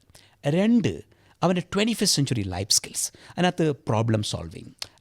ജീവിതത്തിൻ്റെ ഏറ്റവും കോറായിട്ടുള്ള സാധനം പ്രോബ്ലം സോൾവിങ് ആണല്ലേ. നമ്മൾ പ്രോബ്ലം സോൾവ് ചെയ്താണ് ഇങ്ങനെ പൊയ്ക്കൊണ്ടിരിക്കുന്നത്. ആ പണി മാത്രം നമ്മൾ പഠിക്കുന്നുമില്ല. Problem solving, decision making, communication, നല്ല പ്രസൻറ്റേഷൻ സ്കിൽസ്, അത്തരത്തിലുള്ള 21st century life skills. 3, career planning. അപ്പോൾ കരിയർ പ്ലാനിങ് ഇതിൻ്റെ ഒരു ഭാഗമാണ്, ഒരു ഭാഗം മാത്രമാണ്, വേറെ ഒരുപാട് ഘടകങ്ങൾ ഇതിനകത്തുണ്ട് അല്ലേ. 4മത്തേതായിട്ട് ഇന്നൊവേഷൻ ആൻഡ് ഓൺടർപ്രണർഷിപ്പ്. ഇത് വളരെ ഇമ്പോർട്ടൻ്റ് ആണ്. കാരണം ഇന്നൊവേഷൻ ഇല്ലാതെ നമുക്ക് വലിയ ബുദ്ധിമുട്ടാവും നിൽക്കാൻ. മാത്രമല്ല ഓൺടർപ്രണർഷിപ്പ് എന്ന് പറയുന്നത് നമ്മളൊരു സംരംഭം തുടങ്ങണമെന്ന് നിർബന്ധമില്ല. ഞാൻ ചെയ്യുന്ന പണിയെ ഒരു അക്കൗണ്ടബിലിറ്റി എടുത്ത് ഒരു ഓൺടർപ്രണറായിട്ട് ഞാൻ ബിൽഡ് ചെയ്താൽ മതി, ഒരു ഇൻട്രാപ്രണറായിട്ട് ഞാൻ മാറിയാൽ മതി. 5, ഒരു global outlook and technology. So ഈ 5 ഘടകങ്ങൾ, emotional paradigm, 21st century life skills, then അതിനോടൊപ്പം തന്നെ ഫ്യൂച്ചർ സ്കിൽസ് എന്ന് നമുക്ക് വിളിക്കാൻ പറ്റുന്നത്, career planning, innovation and entrepreneurship, global outlook and technology. ഈ 5 ഘടകങ്ങളുടെ, ഈ 5 പില്ലേഴ്സിലാണ് ഈ കരിക്കുലം 2030 നമ്മൾ ബേസ് ചെയ്തിരിക്കുന്നത്. ഈ 5 പില്ലേഴ്സിനെ വെച്ചുകൊണ്ട് 5ാം ക്ലാസ് മുതൽ 12ാം ക്ലാസ് വരെയുള്ള കുട്ടികൾക്ക് പഠിക്കാൻ കഴിയുന്ന ഓരോ വർഷത്തെയും മൊഡ്യൂൾസ് നമ്മൾ ക്രിയേറ്റ് ചെയ്തു. ഈ മൊഡ്യൂൾസിന് ഡെലിവറി ചെയ്യാൻ ആളെ വേണമല്ലോ. അപ്പോൾ നമ്മൾ എന്ത് ചെയ്തു, വളരെ മികച്ച ആൾക്കാരായിട്ടുള്ള ട്രെയിനിങ്ങിലോ ടീച്ചിങ്ങിലോ കൗൺസിലിംഗ് ആൻഡ് കോച്ചിങ്ങിലോ ബാക്ക്ഗ്രൗണ്ടുള്ള ആൾക്കാരെ നമ്മൾ സെലക്ട് ചെയ്തിട്ട്, അവർ ഒരു റിഗറസ് പ്രോസസ്സിലൂടെ സെലക്ട് ചെയ്തിട്ട്, ഏതാണ്ട് 100 പേര് അപ്ലൈ ചെയ്യുന്നതിൽ 3% ആൾക്കാർ മാത്രമേ അപ്പുറത്തെ സെലക്ഷനിലേക്ക് പോകാറുള്ളൂ. ഇതിൽ ആ പറയുന്ന ആൾക്കാർക്ക് യൂണിവേഴ്സിറ്റി ഓഫ് ഹെൽസിങ്കിയുടെ ഒരു training program, certified training program കൊടുക്കുകയാണ്. അപ്പോൾ നമ്മുടെ ഈ പ്രോഗ്രാമിന് എന്തൊക്കെയായി, ഒന്ന്, വളരെ നമുക്കൊരു വിഷൻ ഉണ്ടായിരുന്നു അല്ലേ, ഫ്യൂച്ചറിന് വേണ്ടി ആൾക്കാരെ പ്രിപ്പയർ ചെയ്യാൻ കഴിയുന്ന ഒരു സ്ട്രക്ചേർഡ് പ്രോഗ്രാം നമുക്കുണ്ടാവണം. അതിന് വേൾഡിൽ ഇതിൻ്റെ എപ്പിറ്റമിൽ നിൽക്കുന്ന ഒരു യൂണിവേഴ്സിറ്റി, ഒരു രാജ്യത്തെ നമ്പർ 1 യൂണിവേഴ്സിറ്റി അതിൻ്റെ ഭാഗമായിട്ട് വരുന്നു. ഒരു നൊബേൽ പ്രൈസ് വിന്നറും ആ യൂണിവേഴ്സിറ്റിയിലെ പ്രൊഫസേഴ്സും US-ലെയും ഓസ്ട്രേലിയയിലെയും പിന്നെ ഞങ്ങൾ ഇന്ത്യ എന്നുള്ള നിലയിലും ഉള്ള ആൾക്കാർ ആ ടീമിൻ്റെ ഭാഗമായിട്ട് വരുന്നു.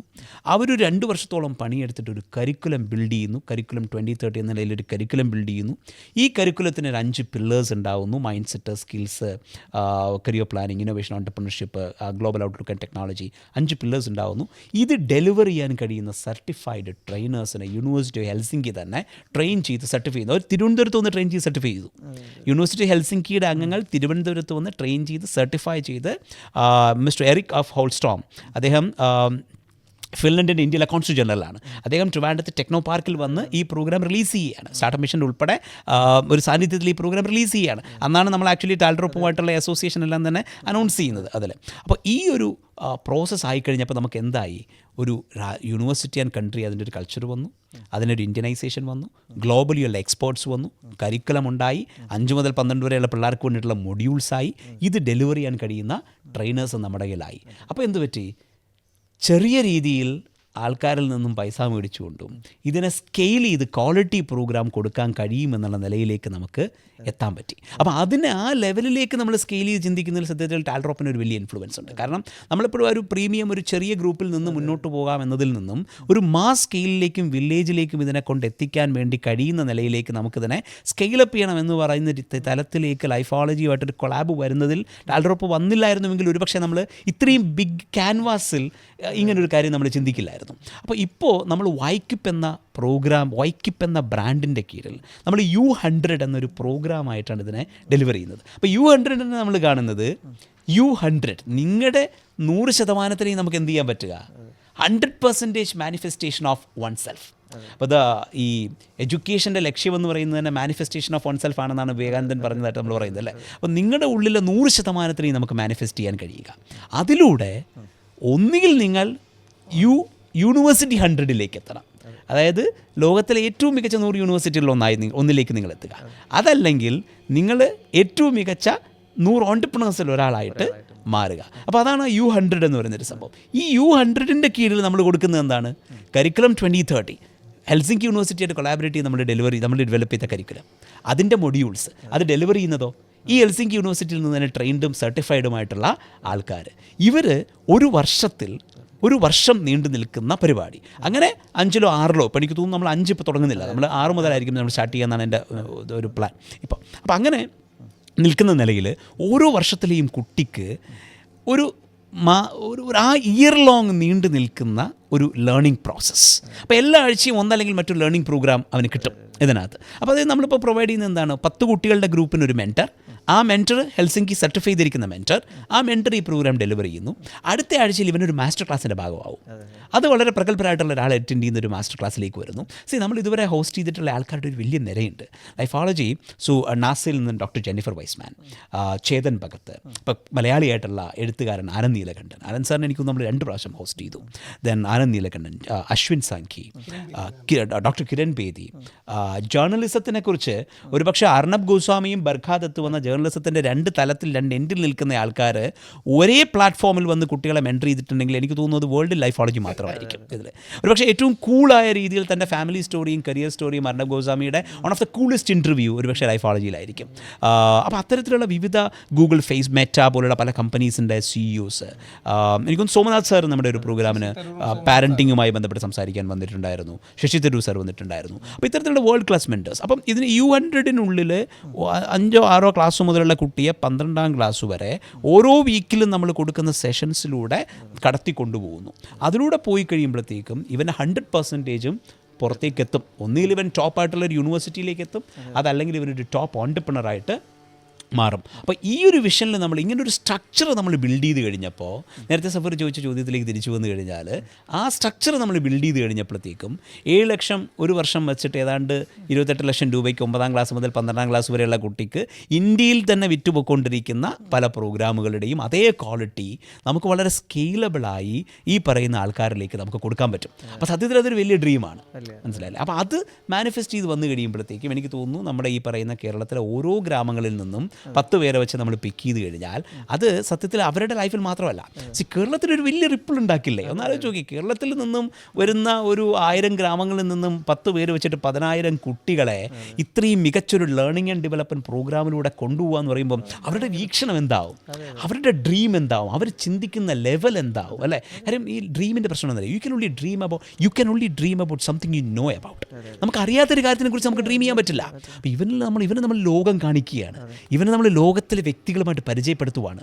അവിടെ നടക്കുന്ന മാറ്റങ്ങളെക്കുറിച്ച് ഇവൻ തിരിച്ചറിയുന്നു, കരിയറുകൾ ഇവൻ മനസ്സിലാക്കുന്നു, ഇവൻ്റെ മൈൻഡ് സെറ്റാവുന്നു, സ്കില്ല് ഡെവലപ്പ് ചെയ്യുന്നു.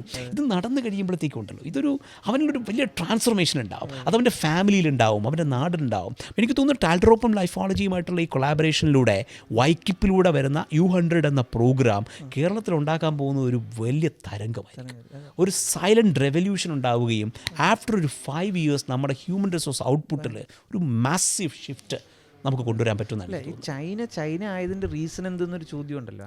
അമേരിക്ക ആയതിൻ്റെ റീസൺ നമ്മൾ പറയുമ്പോൾ, ഇപ്പോൾ ചൈനയിൽ ഒരു 10,000 കുട്ടികൾ പുറത്തു വന്നാൽ ഈ 10,000 കുട്ടികളും എബോവ് ആവറേജുകളായിട്ട് ഇറങ്ങി വരുന്നത്. നമ്മൾ പലപ്പോഴും നമ്മുടെ അവസ്ഥ എന്താണ്, ഡിഗ്രിയും PGയും കഴിയുന്ന കുട്ടികൾ പാരൻസിനോട് ചോദിക്കാൻ ഇനി എന്ത് ചെയ്യണം. അപ്പോൾ ഇതൊരു ഭയങ്കര പ്രശ്നമാണ്. അപ്പോൾ ഇതാണ് നമ്മളിവിടെ സോൾവ് ചെയ്യുന്നത്. ഇപ്പോൾ നമ്മളൊരു 6ാം ക്ലാസ്സിലെ കുട്ടിയെ, ശരിക്കും ഫ്യൂച്ചറിൽ നമ്മളിപ്പോൾ 5ാം ക്ലാസ്സിലെ കുട്ടികളെയും കൊണ്ടുവരുന്നു. ഇപ്പോൾ നമ്മൾ 6ാം ക്ലാസ്സിലെ കുട്ടി മുതൽ ഒരു 8 ആണ് നമ്മൾ നോക്കുന്നത്, 9ഉം 10. ഇപ്പം പാരൻസ് ചില അത് 10ാം ക്ലാസ്സും +1 ഒക്കെ വരുമ്പോൾ നമ്മൾ പറയും, ഓക്കെ നിങ്ങൾക്ക് വളരെ കുറച്ച് ടൈമേ ഉള്ളൂ, ഇനി നിങ്ങൾ യൂണിവേഴ്സിറ്റിയിലേക്ക് പ്രിപ്പയർ ചെയ്യണം. മറ്റേ പ്രോഗ്രാം ഓക്കെ നമ്മൾ പറയുന്ന സത്യത്തിൽ ഇപ്പോൾ നമ്മൾ പറഞ്ഞില്ല, ഇപ്പം 60 ലക്ഷം രൂപയാകും ഒരു ഇൻ്റർനാഷണൽ യൂണിവേഴ്സിറ്റിയിൽ ആവറേജ് പോയി പഠിച്ചു വരുന്ന ആൾക്കാവുന്നു. അപ്പോൾ എൻ്റെ അടുത്ത് വളരെ ഓപ്പണായിട്ട് ചോദിച്ചൊരു സംവിധാനമുണ്ട്. നമുക്ക് നിങ്ങളിപ്പോൾ പറയുന്ന കണക്ക് എന്താണ്, എൻ്റെ കുട്ടിയുടെ 100% അല്ലെങ്കിൽ നമ്മുടെ 100% നമ്മൾ തന്നു കഴിഞ്ഞാൽ ഏറ്റവും ബെസ്റ്റ് ഒരു 100 ഓൺട്രപ്രണർ ആകുന്നു, ഒരു 100 ഓൺട്രപ്രണറിൽ ഒരാളാകുന്നു എന്നുള്ള സംഭവം, അല്ലെങ്കിൽ ടോപ്പ് 100 യൂണിവേഴ്സിറ്റീസിൽ എത്തുന്നു എന്നുള്ളൊരു സംഭവം പറയുമ്പോൾ, യൂണിവേഴ്സിറ്റീസിൽ എത്തിക്കഴിഞ്ഞാലുള്ളൊരു എക്സ്പെൻസ് ഉണ്ടല്ലോ. യൂണിവേഴ്സിറ്റീസിലെത്തി അവർക്ക് പഠിക്കണമെങ്കിൽ എന്തായാലും നല്ലൊരു ചിലവാകും. ഒരു പക്ഷേ ഒരാൾക്ക് അങ്ങനെ ഒരു നിവൃത്തിയില്ല, ഇത്രയും ക്യാഷ് മുടക്കി, അല്ലെങ്കിൽ സ്കോളർഷിപ്പ് കിട്ടിയാൽ ഒരു പരിധി വരെ അതിൽ വരും. എന്നിരുന്നാലും അത്യാവശ്യം അവർക്ക് നിന്ന് പഠിക്കാനൊരു എമൗണ്ട് ആവും. അപ്പം പല പാരൻസും ഇത് റിസർവ് ചെയ്തിട്ടുണ്ട്, മക്കളെ വിദേശത്തൊക്കെ വിട്ട് നല്ല രീതിയിൽ പഠിപ്പിക്കണമെന്നുള്ള സംവിധാനം. അപ്പോൾ അവർക്ക് ആ അജണ്ടയോടുകൂടി കയറാം. ഓക്കെ, എൻ്റെ കുട്ടിക്ക് അവിടെ എത്തണം എന്നുള്ള ലെവലിൽ കയറാം. പക്ഷേ അതല്ലാതെ ഒരാൾ എന്താണ്, അയാളെ സംബന്ധിച്ചിടത്തോളം എന്താണ്, എൻ്റെ കുട്ടിക്ക് ഈ പറയുന്ന ഈ ലൈഫ് സ്കിൽസ് കിട്ടണം. നമ്മൾ ഈ പറഞ്ഞ കാര്യങ്ങൾ, ഇപ്പോൾ ഈ പറയുന്ന എന്താണ്, ഒരു ഫിൻലൻഡിൻ്റെ ഒരു രാജ്യത്തെ ഏറ്റവും ബെസ്റ്റ് ഒരു യൂണിവേഴ്സിറ്റി ഡിസൈൻ ചെയ്ത ഒരു കരിക്കുലം, ആ കരിക്കുലത്തിൻ്റെ പാർട്ടായിട്ട് എൻ്റെ കുട്ടി വന്നു കഴിഞ്ഞാൽ അതിന് ഈ പറയുന്ന അഫോർഡബിൾ സംവിധാനത്തിൽ പഠിക്കാമല്ലോ എന്നുള്ളൊരു ഇൻട്രസ്റ്റിൽ വരുന്നുണ്ട്. പക്ഷേ പലപ്പോഴും പ്രശ്നം എന്തെന്ന് വെച്ച് കഴിഞ്ഞാൽ, ഇപ്പം ഓരോ ഗ്രാമത്തിൽ നമ്മളിപ്പോൾ അഡ്മിഷൻ ക്ലോസ് ചെയ്യുന്ന ഗ്രാമങ്ങളിലാണ് പ്രശ്നം. ഈ 10 കുട്ടി എന്നുള്ളൊരു സംഭവം പ്രശ്നമാണ്. ചില ഗ്രാമത്തിൽ ഈ പറയുന്നവരുണ്ടല്ലോ, നമ്മൾ ഡിപ്പെൻസ് ആണ്. ചില ഗ്രാമങ്ങളിൽ നമ്മൾ പറയുമ്പോഴേക്ക് ഇവർക്കത് ക്യാച്ച് ആവുന്നില്ല. ഈ ക്യാച്ച് ആവുന്ന ഗ്രാമങ്ങളുണ്ടല്ലോ, ഈ 10ൽ നിൽക്കുന്നില്ല, മനസ്സിലായി. ഇത് 2 സംവിധാനങ്ങളെയും നമ്മൾ നോക്കുമ്പോൾ നമുക്ക് കറക്റ്റായിട്ട് ഒരു വിഷൻ ഈ പാരൻസിന് കറക്റ്റ് കൊടുത്ത് ഇതിൻ്റെ ഒരു അഫോർഡബിൾ ആയിട്ട് നമ്മൾ അവരിലേക്ക് ഈ സംവിധാനം കൊടുത്തു കഴിഞ്ഞാൽ ഒരു ചൈന അല്ലെങ്കിൽ ഒരു അമേരിക്ക ഇവിടെ ഉണ്ടാകും. അപ്പോൾ ഇവർ 2 കൂട്ടമാണ്. ഇപ്പോൾ നമ്മളിപ്പോൾ ഈ എഫേർട്ട് എടുത്തു, ഇപ്പോൾ ലൈഫോളജി ഈ എഫേർട്ട് എടുത്തു, ഇത്രയും വർഷത്തെ 2003 മുതലുള്ള നമ്മുടെ എക്സ്പീരിയൻസും അല്ലെങ്കിൽ നമ്മുടെ ആ ഒരു ഗ്ലോബൽ എക്സ്പോഷറും കംപ്ലീറ്റ്ലി ഒരു സിസ്റ്റമാറ്റിക്കൽ അപ്രോച്ചാക്കി നമ്മൾ കൊണ്ടുവന്നു. ദെൻ ടാൽഡ്രോപ്പും കൂടെ ആയിട്ട് നമ്മളൊരു സ്കെയിലബിൾ ഒരു അപ്രോച്ചിലേക്ക്, ഒരു പ്രോഗ്രാമിലേക്ക് നമ്മളതിനെ കൊണ്ടുവരുന്നു. ഇനി ഇത് പാരൻറ്റും കൂടി ഉൾക്കൊണ്ടാൽ, പാരൻറ്റ് കൃത്യമായിട്ട് കുട്ടികളെ ഈ ഒരു മെൻറ്റർഷിപ്പ് പ്രോഗ്രാമിലേക്ക് എത്തിച്ചു കഴിഞ്ഞാൽ ഒരു റെവല്യൂഷൻ തന്നെ ആയിരിക്കും കേരളത്തിൽ എന്നുള്ള സംഭവം. ഇപ്പം നമ്മളിപ്പോൾ ചൈനയൊക്കെ പോലെ ആകാം അല്ലേ? അതിൻ്റെ ഏറ്റവും സിമ്പിൾ ഉദാഹരണമായി for a parent to understand. അതായത് നമ്മൾ ഒളിമ്പിക്സ് നടക്കുമ്പോൾ നമുക്ക് പലപ്പോഴും നമുക്ക് ശ്രദ്ധിക്കാം, ഇന്ത്യക്ക് ഒരു ബ്രോൺസ് കിട്ടിയാൽ പോലും നമുക്ക് ഭയങ്കര ആഘോഷമാണ്. അതായത് പ്രധാനമന്ത്രി, പ്രൈം മിനിസ്റ്ററും ഒക്കെ പ്രസിഡന്റും ഒക്കെ നേരിട്ട് വിളിക്കും, അവരെന്തെങ്കിലും നമുക്കൊരു ബ്രോൺസ് ഹോസ്പിറ്റലാണ്. അതുപോലും വലിയ കാര്യമാണ് കേട്ടോ, അത് വലിയ കാര്യമാണ്. പക്ഷേ നമ്മൾ നമ്മുടെ കാട്ടി ഇപ്പോൾ ഹ്യൂമൻ റിസോഴ്സിൽ ഇന്ത്യയാണ് ഡെമോഗ്രാഫിക് ഡിവിഡൻറ്റ് ചൈനയെ ഓവർടേക്ക് ചെയ്തു. നമ്മളാണ് ഇപ്പോൾ ലോകത്തിലെ ഏറ്റവും ജനസംഖ്യയുള്ള രാജ്യം, ഏറ്റവും ഹ്യൂമൻ റിസോഴ്സ് റിച്ച് രാജ്യം. നേരത്തെ സഫീർജി പറഞ്ഞ ഉദാഹരണങ്ങൾ എടുക്കാം, അമേരിക്കയും ചൈനയും. അവർ ഒളിമ്പിക്സിൽ 100 ഗോൾഡും 120 ഗോൾഡും നേടുമ്പോഴാണ് നമ്മൾ ഈ 1 ഗോൾഡും 1 ബ്രോൺസിലും ഒക്കെ ഇത്രയും ആനന്ദം കാണിക്കുന്നത്. അതുപോലും വലിയ അച്ചീവ്മെന്റ് ആണ്. പക്ഷേ എന്തുകൊണ്ടാണ് നമുക്കത് പറ്റാത്തത്? നമുക്കത് പറ്റാത്തതിന്റെ റീസൺ ഒന്ന്, ഒരു പ്രോപ്പർ ലേണിംഗ് ആൻഡ് ഡെവലപ്മെന്റ്. അത് സ്പോർട്സിന്റെ കാര്യത്തിലാണെങ്കിൽ ലേണിംഗ് ആൻഡ് ഡെവലപ്മെന്റ്, വർഷങ്ങളുടെ മെന്ററിങ്, കോച്ചിങ്, ഇവർക്ക് നേരത്തെ പറഞ്ഞ വളരെ പ്രധാനപ്പെട്ട വാക്ക് സപ്പോർട്ടിങ് എക്കോസിസ്റ്റം, ഇത്തരം കാര്യങ്ങളില്ല, അതിന് ഫ്യൂച്ചർ ഇല്ല.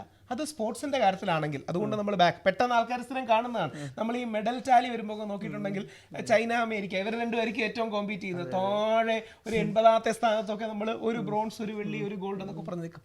അത് സംഭവിക്കുന്നത് അവരതിൽ ഇൻവെസ്റ്റ് ചെയ്യാൻ റെഡിയാണ്, വർഷങ്ങളുടെ മെന്ററിങ്ങിന് റെഡിയാണ്. ഇല്ലെങ്കിൽ എന്താ വ്യത്യാസം? നമ്മുടെ നാട്ടിലും അതുപോലത്തെ കാര്യങ്ങളില്ലേ? അപ്പം നമ്മൾ എന്തുകൊണ്ടാണ് ക്രിക്കറ്റ് എക്സൽ ചെയ്യുന്നത്? നമുക്കതിൻ്റെ ഒരു കൾച്ചറുണ്ട്, കുറച്ച് കാലമായിട്ട് നമ്മളതിൽ ഇൻവെസ്റ്റ് ചെയ്യുന്നു. നമുക്ക് വലിയ മാതൃകകളുണ്ട്, സച്ചിനുണ്ട്, കോഹ്ലിയുണ്ട്, മറ്റേ രോഹിത് ശർമ്മയുണ്ട്. ഇത് ഈ കൾച്ചറൽ എവല്യൂഷനാണ്. ഇനിയും അത് നമ്മുടെ ലേണിംഗ് ആൻഡ് ഡെവലപ്മെന്റ്, യൂണിവേഴ്സിറ്റി, കരിയറിലേക്ക് എടുത്തു വെച്ചാൽ നമുക്കുള്ള ഹ്യൂമൻ റിസോഴ്സ്, നമുക്കുള്ള ലോകത്തിലെ ഏറ്റവും വലിയ യങ് റിസോഴ്സ് തൽക്കാലം ഒരു 25 വർഷം കൂടെ ഇന്ത്യയുടെ ഈ ഡെമോഗ്രാഫിക് ഡിവിഡൻഡ് നിലനിൽക്കും. അതിനുശേഷം ആഫ്രിക്ക ടേക്ക് ഓവർ ചെയ്യും. അതാണ് അതിൻ്റെ ഒരു ഫാക്ച്വൽ കാര്യം. അത് വസ്തുതാപരമായി പറയാതിരുന്നിട്ട് കാര്യമില്ല. അപ്പം നമ്മുടെ ഈ ഡെമോഗ്രാഫിക് ഡിവിഡൻഡ് ഉള്ള കാലത്ത് നമ്മുടെ നാടിനെ, നമ്മുടെ കുടുംബങ്ങളെ, നമ്മുടെ സമൂഹത്തെ, നമ്മുടെ രാജ്യത്തെ ഏറ്റവും പെർഫെക്റ്റായിട്ട്, ഏറ്റവും നല്ല രീതിയിൽ, ഏറ്റവും പോസിറ്റീവായിട്ട് എങ്ങനെ നമുക്ക് ഗ്രേഡ് അപ്പ് ചെയ്യാം എന്നുള്ളതാണ് നമ്മുടെ ചലഞ്ച്. അതാണ് യഥാർത്ഥം ചെയ്യുന്നത്. അത് കേരളം പ്രത്യേകിച്ച് എഡ്യൂക്കേഷനിൽ നമ്മളൊരു പ്രത്യേക ലെവൽ അച്ചീവ് ചെയ്തിട്ടുണ്ട്. അതിൻ്റെ നെക്സ്റ്റ് ലെവലാണ് നമ്മൾ ബേസിക് സാക്ഷരത, ലിറ്ററസിക്ക് ഒരുപാട് വർഷം മുമ്പേ ചെയ്തു. ഇനിയും അതിൻ്റെ ഒരു ലീപ്പ് എന്ന് പറഞ്ഞാൽ being future ready, being in great universities, international universities, അവരുടെ ഓൺട്രപ്രണർഷിപ്പ്, ഇന്നൊവേഷൻ, ഇത്തരം കാര്യങ്ങളും കൂടി നമ്മൾ സ്വായത്തമാക്കണം. അതുകൊണ്ട് യഥാർത്ഥത്തിൽ ടാലൻറ്റ് ലൈഫ് ഫോളോ ചെയ്യുന്ന വലിയൊരു ഇനീഷ്യേറ്റീവാണ്. അത് കേരളത്തിൻ്റെ ഒരു സാമൂഹിക ഘടനയെ, പ്രത്യേകിച്ച് നമുക്കെല്ലാം അറിയുന്ന പോലെ പല എന്താ പറയുക യുവാക്കൾക്കും ആ ഒരു ഡിസോറിയൻറ്റഡായി കിടക്കുന്ന അവസ്ഥയിൽ ഇവരെ നല്ല റൂട്ട്സ് ഉള്ള ഗ്ലോബൽ സിറ്റിസൺസ് ആക്കി മാറ്റാൻ അവർക്ക് ചിറകും ഉണ്ടാവണം, വേരുകളും ഉണ്ടാവണം. അതാണ് അതിൻ്റെ കറക്റ്റ് ഒരു ബാലൻസ്. അവർക്ക് നല്ല ലോകം മുഴുവൻ പറക്കാനുള്ള ചിറകുകളും നമ്മുടെ നാട്ടിൻ്റെ ആഴങ്ങളിലേക്ക് പോകാനുള്ള വേരുകളും ഉള്ള സ്റ്റുഡൻസ് ആക്കി നമുക്ക് ഫോർമുലേറ്റ് ചെയ്യാം. That will be revolutionary move. അതെ, ഇപ്പോൾ നമ്മൾ ഒരു കാലഘട്ടത്തിൽ കേരളത്തിന് പട്ടിണിയായിരുന്നു. ആ പട്ടിണി മാറാൻ വേണ്ടി നമ്മളൊക്കെ പലായനം ചെയ്ത് സിംഗപ്പൂരും മലേഷ്യയിലേക്കൊക്കെ പോയി അത് അതിജീവിച്ചു പ്രവാസികളായിട്ട്. രണ്ടാമത് പിന്നെ നമുക്ക് എഡ്യൂക്കേഷൻ ആയിരുന്നു. അവിടെയാണ് ഇപ്പോൾ സ്കൂൾസും കോളേജസും ഒക്കെ വന്ന് എല്ലാവരും അവരുടെ ലാൻഡൊക്കെ വിട്ടുകൊടുത്ത് സ്കൂൾസും കോളേജസും വന്ന് നമ്മളിപ്പോൾ ഒരു ക്ലറിക്കൽ വിദ്യാഭ്യാസത്തിൽ നമ്മൾ മികച്ചവരാണ്. നമ്മളെല്ലായിടത്തും ക്ലർക്കുമാരായിട്ടുണ്ട്. ഇനി അടുത്തൊരു റെവല്യൂഷനാണ് നമ്മൾ ഈ പറഞ്ഞ ഗ്ലോബൽ സിറ്റീസണായിട്ട് അല്ലെങ്കിൽ ഓൺടർപ്രണേഴ്സായിട്ട്, ലീഡേഴ്സായിട്ട് നമ്മൾ വരിക എന്നുള്ള സംഭവം. അതായത് നമ്മൾ ഒന്നാംകിട പൗരന്മാരാണ്. ഇത് ബോധം നമുക്ക് വേണമല്ലോ. നമ്മൾ രണ്ടാംകിട പൗരബോധത്തിൽ ജീവിക്കേണ്ടവരല്ല. നമുക്കും ഗൂഗിളും മൈക്രോസോഫ്റ്റും മറ്റേയും ടെസ്റ്റിലേക്ക് പോസിബിൾ ആകണം. ശരിക്കും നമ്മൾ പറഞ്ഞ ഒരു 10,000 പേര് പുറത്തേക്ക് പോയാൽ, വിദേശത്തേക്ക് പോയാൽ, ഗ്ലോബൽ സിറ്റിസൺസ് ആയിട്ട് വന്നാൽ അതിലൊരു 1000 പേര് തിരിച്ചു വന്നാൽ മതി. ബാക്കിയുള്ളവർ അവിടെ തന്നെ നിൽക്കണം. നമുക്ക് ഫെസിലിറ്റേറ്ററായിട്ട് നമ്മുടെ പ്രൊഡക്ട്സ് ആ രാജ്യത്ത് എത്തണം, നമ്മുടെ സർവീസ് എത്തണം, അവിടുന്ന് ടൂറിസ്റ്റുകൾ ഇങ്ങോട്ട് വരണം. എന്നാൽ ഒരു ഗ്ലോബൽ എക്കോണമി നമുക്കും ഒരു ഇൻക്ലൂസീവ്നെസ് ഒക്കെ ഇവിടെ ഡെവലപ്പ് ചെയ്തില്ല. ഇവരൊക്കെ അവിടെ പോയിട്ട് അവിടുത്തെ ഇവിടെ കൊണ്ടുവരണം. ഇങ്ങനെ നമുക്ക് ഇവിടെ ഡെവലപ്പ് ചെയ്തെടുക്കാൻ പറ്റണം. അപ്പോൾ നമ്മളിപ്പോൾ ഇപ്പം ഞാനൊരു സ്ട്രൈറ്റ് ആയിട്ടൊരു ചോദ്യം ചോദിക്കുന്നത്, ഇപ്പം നമ്മുടെ ഒരു പാരൻറ്റ് ഒരാൾ വന്നിട്ട് വളരെ ജെന്യുവിനായിട്ട് ചോദിക്കുകയാണ്, എൻ്റെ കുട്ടിക്ക് ഞാൻ ഈ പറയുന്നത് പോലെ നിങ്ങൾ എന്താണ് ഒരു 24,000 രൂപ വർഷം പേ ചെയ്യാൻ തയ്യാറാണ്. എൻ്റെ കുട്ടിക്ക് ഒരു മെൻറ്ററിന് എനിക്ക് വേണം. നിങ്ങൾ പറഞ്ഞ എനിക്ക് 10 പേരിൽ ഒരാളായിട്ട് എൻ്റെ കുട്ടിയെയും കയറ്റണം. ഓക്കെ, ഒരു മെൻറ്ററിൻ്റെ അണ്ടറിൽ നിർത്തിക്കൊണ്ട് എനിക്ക് പോകണമെങ്കിൽ, അപ്പോൾ അവർ സ്വാഭാവികമായിട്ട് ഒരു സ്കൂൾ പഠിച്ചുകൊണ്ടിരിക്കുകയാണ്. ഇപ്പോൾ 6ാം ക്ലാസ്സിലെ കുട്ടി അല്ലെങ്കിൽ 8ാം ക്ലാസ്സിലെ കുട്ടി എന്ന് പറഞ്ഞാൽ സ്കൂളിൽ പഠിച്ചുകൊണ്ടിരിക്കുകയായിരിക്കും. അപ്പോൾ ആ കുട്ടികൾക്ക് അവരിപ്പം സ്കൂൾ കഴിഞ്ഞ് ട്യൂഷൻ പോകുന്നുണ്ടായിരിക്കും, പല പല എൻഗേജ്മെൻറ്റ്സിൽ നിൽക്കുകയായിരിക്കും. നമ്മൾ എക്സാക്ട്ലി അവരെ എങ്ങനെയായിരിക്കും കൊണ്ടുപോവുക? അതൊരു പാരൻ്റെ ഒരു പെർസ്പെക്റ്റീവിൽ അവർക്ക് മനസ്സിലാവുന്ന ലെവലിൽ പ്രവീൺ ചെയ്യുന്നു. തീർച്ചയായിട്ടും എനിക്ക് തോന്നുന്നത് അവിടെ നമ്മൾ ചെയ്യുന്ന കാര്യം എന്ന് പറയുന്നത്, നമ്മൾ ഇപ്പോൾ ലെറ്റ്സ് ടേക്ക് 7ാം ക്ലാസ്സിൽ പഠിക്കുന്ന ഒരു കുട്ടിയാണെന്ന് നമ്മൾ കരുതുക. ഓക്കെ, 7ാം ക്ലാസ്സിൽ പഠിക്കുന്ന ഒരു കുട്ടി നമ്മുടെ അടുത്തേക്ക് വന്ന് ജോയിൻ ചെയ്ത് കഴിഞ്ഞാൽ അയാൾക്ക് ഏറ്റവും സ്യൂട്ടബിൾ ആയിട്ടുള്ള ഒരു 10 പേരുടെ ഗ്രൂപ്പിലേക്ക് അയാളെ നമ്മൾ ആഡ് ചെയ്യുകയാണ്. ഈ 10 പേരും ഇപ്പോഴത്തെ അവസ്ഥയിൽ കേരളത്തിൽ നിന്നുള്ളവരാണ്. ഓക്കെ, ഈ 10 പേരുടെ ഗ്രൂപ്പിലേക്ക് ഇയാൾ ആഡ് ചെയ്യുകയാണ്. ഈ ആൾക്ക് നമ്മൾ വീക്കിലി ഒരു ഡേ കൊടുക്കും. ആ വീക്കിലിയുള്ള ഒരു ഡേ എന്ന് പറയുന്നത് അയാളുടെയും കൂടെ സൗകര്യം അനുസരിച്ചിട്ടായിരിക്കും. നമ്മളയാൾ ചോദിക്കും, നിങ്ങൾക്ക് ട്യൂഷനുള്ള ദിവസമുണ്ടോ, വീക്കെൻഡ് ആണോ നിങ്ങൾ നോക്കുന്നത്, അതോ വീക്ക് ഡേ ആണോ നിങ്ങൾ നോക്കുന്നത്, ഈവനിങ്ങിൽ എപ്പോഴാണ് നമ്മൾ സമയം നോക്കുന്നത്. അങ്ങനെ അയാളുടെ നിന്ന് ഒരു 2-3 സമയം അയാൾക്ക് സ്യൂട്ടബിൾ ആയിട്ടുള്ള നമ്മൾ വാങ്ങിയതിന് ശേഷം അതിൽ കൂടെ ചേർന്നുകൊണ്ട് സ്യൂട്ടബിൾ ആയിട്ടുള്ള ഒരു ബാച്ചിലേക്ക് നമ്മൾ അയാൾ അസൈൻ ചെയ്യുകയാണ്. ഇതാണ് അതിൻ്റെ ഒന്നാമത്തെ ഘടകം, സ്റ്റെപ്പ്. 2, ആ ബാച്ചിനൊരു മെൻറ്റർ ഉണ്ടാവും. അപ്പോൾ ഇതിൻ്റെ ആദ്യത്തെ സെഷനിൽ നമ്മൾ ചെയ്യുന്നത് ഈ സ്റ്റുഡൻസും അല്ലെങ്കിൽ ഈ മെൻറ്റീസും മെൻറ്റോറും തമ്മിൽ, നമ്മൾ മെൻറ്ററും അല്ലെ ലൈഫോളജിസ്റ്റ് എന്നാണ് നമ്മൾ വിളിക്കുക. സൈക്കോളജിസ്റ്റ് പോലെ, ഒരു സോഷ്യോളജിസ്റ്റ് പോലെ അയാളൊരു ലൈഫോളജിസ്റ്റാണ്. ഓക്കെ, ആ ലൈഫോളജിസ്റ്റ് ഈ കുട്ടിയുമായിട്ടുള്ള ഒരു കണക്ഷൻ ബിൽഡ് ചെയ്യുകയാണ്. ഈ കുട്ടി ഒരു സ്റ്റുഡൻറ്റ് ലൈഫോളജിസ്റ്റാണ്. ഓക്കെ, അപ്പോൾ ഇയാളുമായിട്ടുള്ള ഒരു കണക്ഷൻ ബിൽഡ് ചെയ്യുകയാണ്, റാപ്പോ ബിൽഡ് ചെയ്യുകയാണ്, പരസ്പരം അറിയുകയാണ്. അങ്ങനെയുള്ളൊരു ഒന്നാമത്തെ സെഷൻ. രണ്ടാമത്തെ സെഷനിലേക്ക് വന്നു കഴിയുമ്പോഴത്തേക്കും ഇവനൊരു അസസ്മെൻറ്റിലൂടെ കടന്നു പോകും.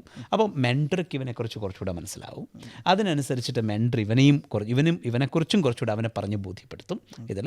ദെൻ അവിടുന്ന് പിന്നെ അങ്ങോട്ട് ഈ പറയുന്നത് പോലെ കൃത്യമായിട്ടുള്ള ടൈം ടേബിളിൽ ആ കുട്ടിക്ക് നമ്മളൊരു ഒരു ഡിജിറ്റൽ ലിങ്ക് അയാൾക്ക് കൊടുക്കുന്നുണ്ടാവും. ആ ഡിജിറ്റൽ ലിങ്കിൽ അയാൾ ആ സമയത്ത് വരുന്നു. ഇപ്പോൾ വ്യാഴാഴ്ച വൈകുന്നേരം 7 മണി മുതൽ 8 മണി വരെ എന്നാണെങ്കിൽ 7 മണി മുതൽ 8 മണി വരെ അയാൾക്ക് റിമൈൻഡർ കിട്ടും. അയാൾക്ക് 1-2 റിമൈൻഡർ അയാൾക്ക് കിട്ടും. അയാളുടെ പാരൻറ്റിന് റിമൈൻഡർ പോവും. അയാൾ ആ സമയത്ത് കൃത്യമായിട്ട് ജോയിൻ ചെയ്യുന്നു. ഇപ്പോഴത്തെ മെൻറ്റർ ഉണ്ടാവും, ഇവർ 10 പേരുണ്ടാവും. ഫുൾ ആക്ടിവിറ്റീസാണ്, ലെക്ചർ ഇല്ല. ഓക്കെ, ലെക്ചർ ഇല്ല. അപ്പോൾ ഇവരൊക്കെ കൊടുക്കുന്ന ആക്ടിവിറ്റി അത് അവനൊരു കേസ് സ്റ്റഡി സോൾവ് ചെയ്യുന്നതിലൂടെ ആയിരിക്കാം, അതല്ലെങ്കിൽ ഒരു ഗെയിം ബിൽഡ് ചെയ്യുന്നതിലൂടെ ആയിരിക്കാം, ഒരു പ്രോട്ടോടൈപ്പ് ബിൽഡ് ചെയ്യുന്നതായിരിക്കാം, ഒരു പ്രോബ്ലം സോൾവ് ചെയ്യുന്നതായിരിക്കാം. ഇവരുടെ തന്നെ ലൈഫിലെ പ്രോബ്ലംസോ ഇവരുടെ തന്നെ ലൈഫിലെ റിലേഷൻഷിപ്പ് ഇഷ്യൂസോ കമ്മ്യൂണിക്കേഷൻ ഇഷ്യൂസോ എടുത്തുകൊണ്ടുവരുന്നതിലൂടെ അതിനെ കൂട്ടായി സോൾവ് ചെയ്യുന്നതിലൂടെ ആയിരിക്കാം. അങ്ങനെ ഒരു ആക്ടിവിറ്റിയുടെ ഒരു ഫെസിലിറ്റേറ്റർ എന്നുള്ള നിലയിൽ ഇപ്പുറത്ത് മെൻറ്റർ ഉണ്ടാവും. ഇതിലൂടെ ഇവർ ഓരോ സ്കില്ലും ഡെവലപ്പ് ചെയ്ത് മുന്നോട്ട് പോകുന്നു.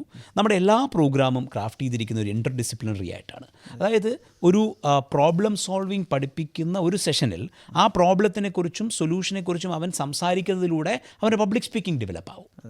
അത് ചെയ്ത് കഴിയുമ്പോൾ അവന് കിട്ടുന്ന അപ്രീസിയേഷനിലൂടെ അവൻ്റെ കോൺഫിഡൻസ് ബിൽഡ് ചെയ്യും.